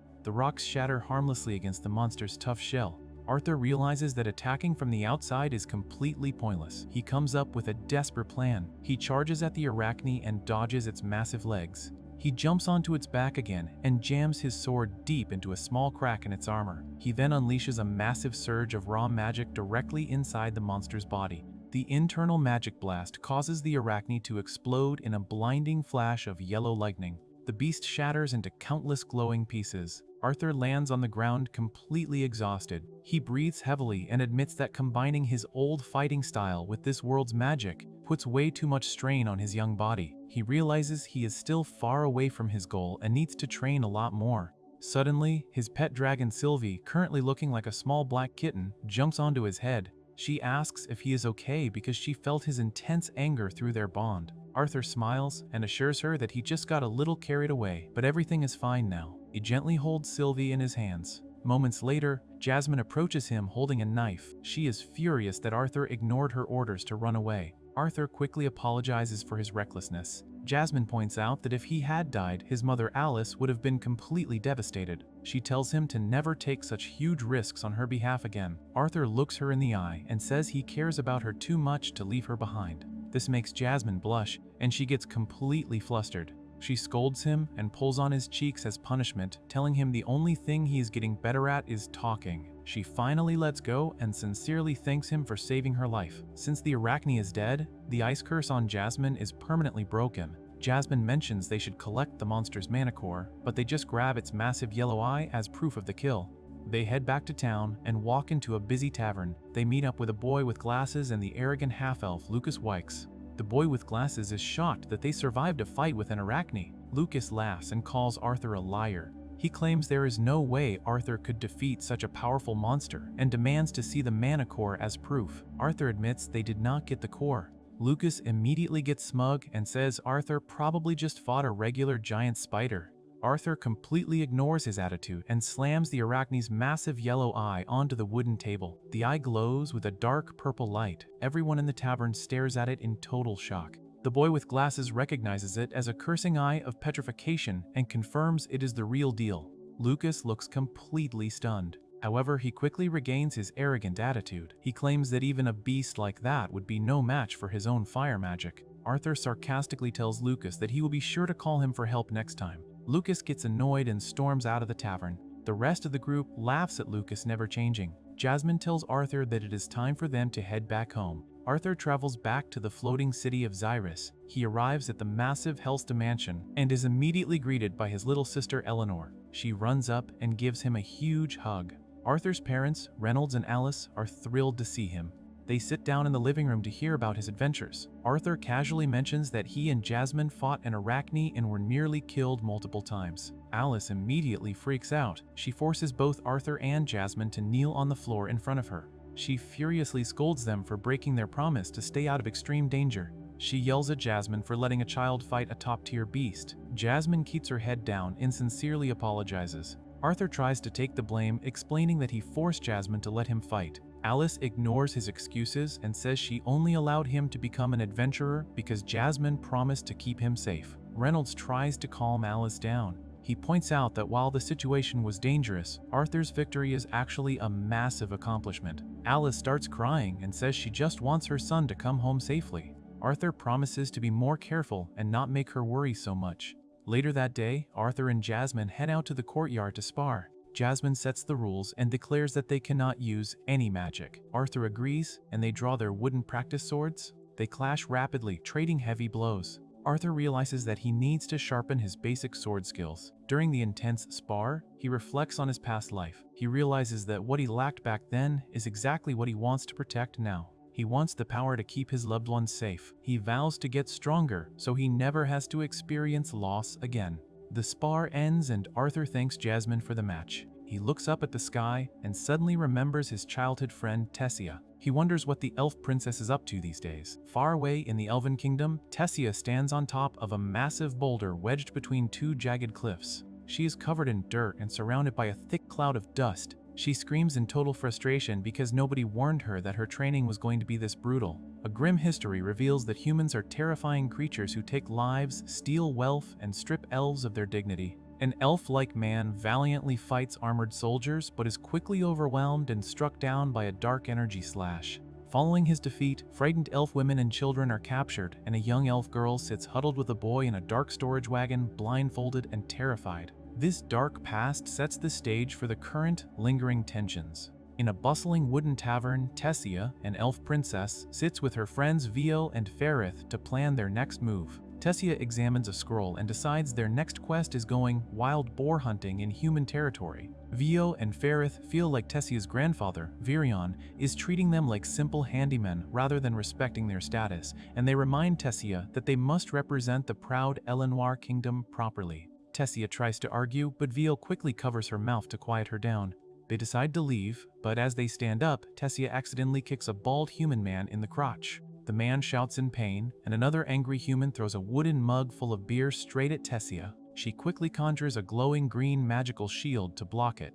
A muscular man grabs Tessia by the shoulders, but she effortlessly flips him face down onto the table, sticking her tongue out playfully. The entire tavern immediately erupts into a violent brawl. To escape, Ferrith conjures a massive swirling barrier of water magic that washes the angry men away, allowing the three elves to run out of the tavern and jog through the mountainous landscape. Vile complains that they are constantly being attacked by humans, and Ferrith suggests they shouldn't waste their time fighting everyone. Tessia confidently declares that she makes it a point to face any challenger to prove her strength. Vio cheers for her, though Ferrith thinks her attitude is completely ridiculous. The group boards a wooden carriage pulled by large wolf-like creatures and travels down a dirt path toward the mountains. Inside the carriage, Ferrith explains that the relationships between elves, humans, and dwarves are completely frayed from a long history of violent conflict. He notes that while the recent Three Kingdom Treaty brought a formal end to the war, the treaty only exists between the kingdom's leaders. The regular citizens still harbor deep hatred. Suddenly, the carriage is ambushed by a large group of armed men on horseback. Ferrith, Vio, and Tessia step out of the carriage to confront the attackers under the starry night sky. The bandits believe that elves fetch a high price as slaves and attack them without hesitation. Vio shouts with a determined expression and extends her hand, while Tessia unleashes a massive burst of vibrant green magical energy that sweeps across the field, instantly engulfing and incapacitating all the bandits. Somewhere else, a hooded figure stands in a dark stone room, observing a glowing map that tracks the magical energy burst from Tessia's attack. The elves continue their journey on foot, and Vio notes that they are getting attacked far too often. Tessia refuses to give up on trying to help the humans and improve relations. Later, they are suddenly attacked by a large wolf, but they quickly deal with it. The group debates whether they should hide their pointed ears, but they decide it would be useless, since humans would see right through the disguise anyway. They soon encounter an older human man lying on the ground near a large archway. When they offer to help him, he angrily tells them to leave, shouting that he does not need any help from elves. Tessia is surprised by his hostility, but accepts that humans simply hate them. Meanwhile, in another dimly lit tavern, a white-haired elf-like boy named Lucas Wykes speaks with a brown-haired boy named Elijah. Lucas explains that his family, the Wykes, is a powerful force in the Sapin Kingdom, and they are so ambitious that they are willing to welcome elves into their bloodline to produce the most powerful mages possible, completely ignoring the racial conflict. Nearby, Arthur, currently wearing a white mask and a dark hooded jacket under the alias Note, overhears the entire conversation. Lucas shows off his bright fire magic and confidently declares that it is his duty to become the greatest mage on the entire continent. Elijah watches him with clear concern and anxiety. Arthur simply wishes Lucas good luck in a dismissive tone and walks away. Lucas is confused and deeply offended by Arthur's attitude. Arthur meets up with Jasmine, who asks if he has their next quest ready. Arthur confirms that they have a long journey ahead of them, and Jasmine thinks it sounds like a lot of fun. Back with Tessia's group, they arrive in a sunny human town and try to ask the local women and men about the wild boar mana beasts that have been causing trouble. The humans are incredibly rude, telling them to shut up, get out of the way, or completely ignoring them. Tessia tries shouting directly into an old man's ear, but he just ignores her completely. Vio comforts an exhausted Tessia, pointing out that elves would react the exact same way if humans entered their country. Suddenly, a brown acorn hits Tessia right on the forehead. She angrily turns around and finds a young human boy and girl hiding nearby. The children ask if elves are weak since a simple acorn hurt her, which makes Tessia frantically claim that she simply had her guard down. The children then inform the elves that the giant boar has been coming from the east. Tessia sincerely thanks them for the information. The young boy asks if she is going to get rid of the monster, and Tessia confidently promises to handle it and protect them. Unbeknownst to them, two hooded figures watch the interaction from a dark alley. One of the figures notes that killing the Elenois princess will cause massive, irreparable damage to the Three Kingdom Treaty. They reveal that they have prepared a special, highly dangerous beast just for her. Tessia, Vio, and Ferrith travel to a vast, rocky desert canyon to find the beast. Suddenly, massive brown rocks rain down from the sky, causing huge explosions all around them. When the dust finally settles, a gigantic dark gray boar monster with glowing red eyes and enormous curved tusks appears. The elves are shocked by its massive size, and the boar immediately roars and charges at them, kicking up huge clouds of dust. Tessia conjures a glowing green ball of magical energy and unleashes a barrage of crescent-shaped projectiles at the beast, while Ferrith channels a massive swirling blast of blue water magic. Their combined attacks create a brilliant yellow explosion right against the boar's side. Vio and Tessia celebrate their apparent victory, but Ferrith quickly realizes the attack did absolutely nothing. The boar's red eyes glow menacingly through the smoke, and it aggressively charges right at Ferrith. Ferrith quickly dodges and slides across the rocky ground to safety. Vio takes to the sky, flying high above the canyon, but the boar summons large brown shards from the ground that shoot upwards like heat-seeking missiles. Vio barely manages to dodge them as she lands back on the ground. The boar surrounds itself with a shimmering, translucent barrier, proving that regular magic is completely ineffective against its thick hide. The boar charges again, forcing Tessia and Vio to flee in sheer terror. Meanwhile, the two hooded figures observe the desperate fight from a dark room, noting that elves have incredibly fragile bodies despite their prodigious magical talents. They sinisterly wonder how the elven people will react when their beloved princess dies alone in human territory. In the canyon, Vio and Tessia struggle to stand against a powerful force, pushing them back. The boar fires explosive projectiles that completely destroy the area around them. Vio and Tessia run frantically across the canyon floor, but the boar is relentlessly fast. It kicks up large rocks, and one of them strikes Vio directly in the midsection, sending her tumbling down a steep rocky wall. Tessia watches in horror as Vio struggles to get up while the giant boar stands right over her, opening its massive mouth to roar. Tessia desperately screams for Vio to run. Just in time, Ferrith releases a powerful burst of swirling water magic that knocks the boar back, saving Vio from certain death. Ferrith helps Vio up, and they both agree that they need to retreat immediately before they are killed. Tessia furiously rejects the idea, refusing to act headstrong but insisting she must try one more time to defeat it. Vio and Ferrith warn her to be ready to run the second her plan fails. Tessia shouts loudly to draw the boar's attention. Ferrith shoots a beam of magic at the boar's hindquarters to anger it, and the beast instantly turns and chases after him. Ferrith runs in a total panic across the rocky landscape, complaining that physical labor is not his specialty at all. He leads the boar exactly where Tessia wants it. Tessia yells at Vio to act now. Vio crouches down and places her hands on the ground, sending a bright yellow magical glow deep into the earth. The ground violently erupts, hurling the massive boar high through the air and dropping it into a deep pit surrounded by steep cliffs. Standing on the edge of the pit, Tessia realizes that direct magic attacks will not work, so she decides to use the environment to crush it. She summons swirling green energy and drops 3 massive boulders straight down into the crater.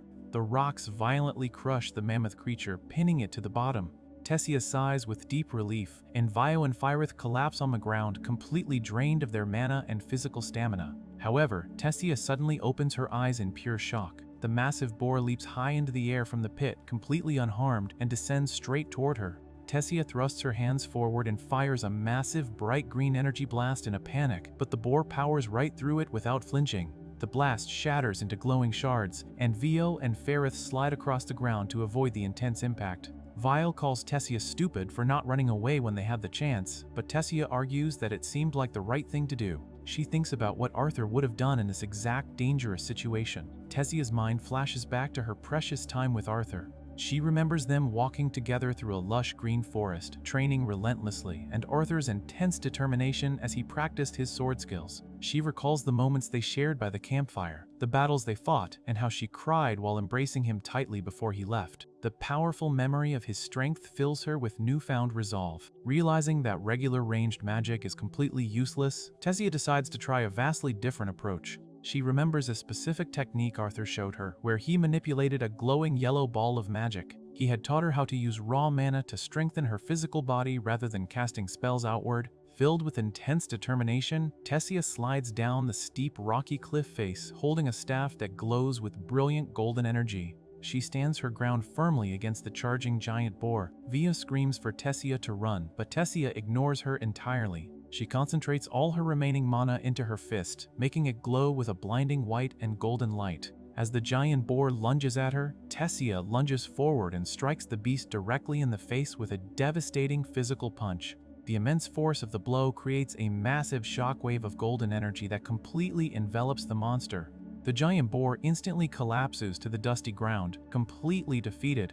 Vio and Ferrith look on in absolute shock, unable to believe that Tessia just used an augmenter technique to strengthen her body for a brutal physical attack. Tessia jumps up in celebration but accidentally hits her head hard on a pink magical barrier Vio had instinctively put up to protect herself. Tessia rubs her head and complains that it hurts, while Ferrith yells at her for suddenly acting like a reckless close combat fighter. From their dark room, the two hooded figures watch the defeat of their beast with great disappointment. They admit that Tessia is far more talented than they expected, and decide they need to prepare an even more powerful monster to assassinate her. At the exact same time, deep in a magical forest, Tessia's grandfather Virion and the elderly witch Cynthia observe the entire battle through a glowing green crystal ball. Virion smiles proudly, noting that his granddaughter likes to cut things entirely too close. Cynthia praises Tessia's remarkable skills, but Virion humbly gives the credit to the wonderful friends she has made. Cynthia points out that she is specifically talking about Arthur. Virion completely agrees, stating that the brief time Tessia and Arthur spent together will be more than enough to change the entire world forever. Sometime later, Tessia, Vio, and Ferrith relax at a quaint timber-framed inn nestled near a rocky mountain. Vio and Ferrith casually mention that they are heading back to the city of Xyrus to use the portal. Vio asks if Tessia is going back to Elenoir, but then Ferrith casually mentions that it will be really nice to see Arthur again in Xyrus. Hearing this, Tessia completely freezes in absolute shock. She demands to know how they know about Arthur and how they could possibly see him. Vio explains that she went to Xyrus with him previously and that they actually see him pretty regularly. Ferrith chimes in, praising Arthur's mother Alice and mentioning how cute his little sister Eleanor is. Tessia becomes absolutely furious and insanely jealous. She pouts with her arms crossed, yelling that it is completely unfair because she has not seen Arthur since he left her home years ago. Vio points out that Tessia is helpless, considering she never even bothered to find out where Arthur lived. Driven by intense jealousy and overwhelming excitement, Tessia immediately travels to the floating city of Xyrus. She arrives at the massive, grand estate where Arthur currently lives. Standing alone outside the huge iron gates, she places a hand over her chest and tries to calm her violently racing heart. She realizes she has absolutely no idea what to say to him after all this time apart. She practices several different greetings in her head, getting incredibly flustered and embarrassed with each attempt. She runs back and forth across the stone-paved path outside his house in a total frenzy, her long purple cape billowing behind her as she frantically tries to come up with the perfect words. Unable to handle the stress and excitement any longer, Tessia finally stops, looks up at the MAXES mansion, and screams at the top of her lungs, demanding to know exactly where Arthur is. But that is all for this video. Remember to like and subscribe to the channel. Thanks for watching and enjoy the next story.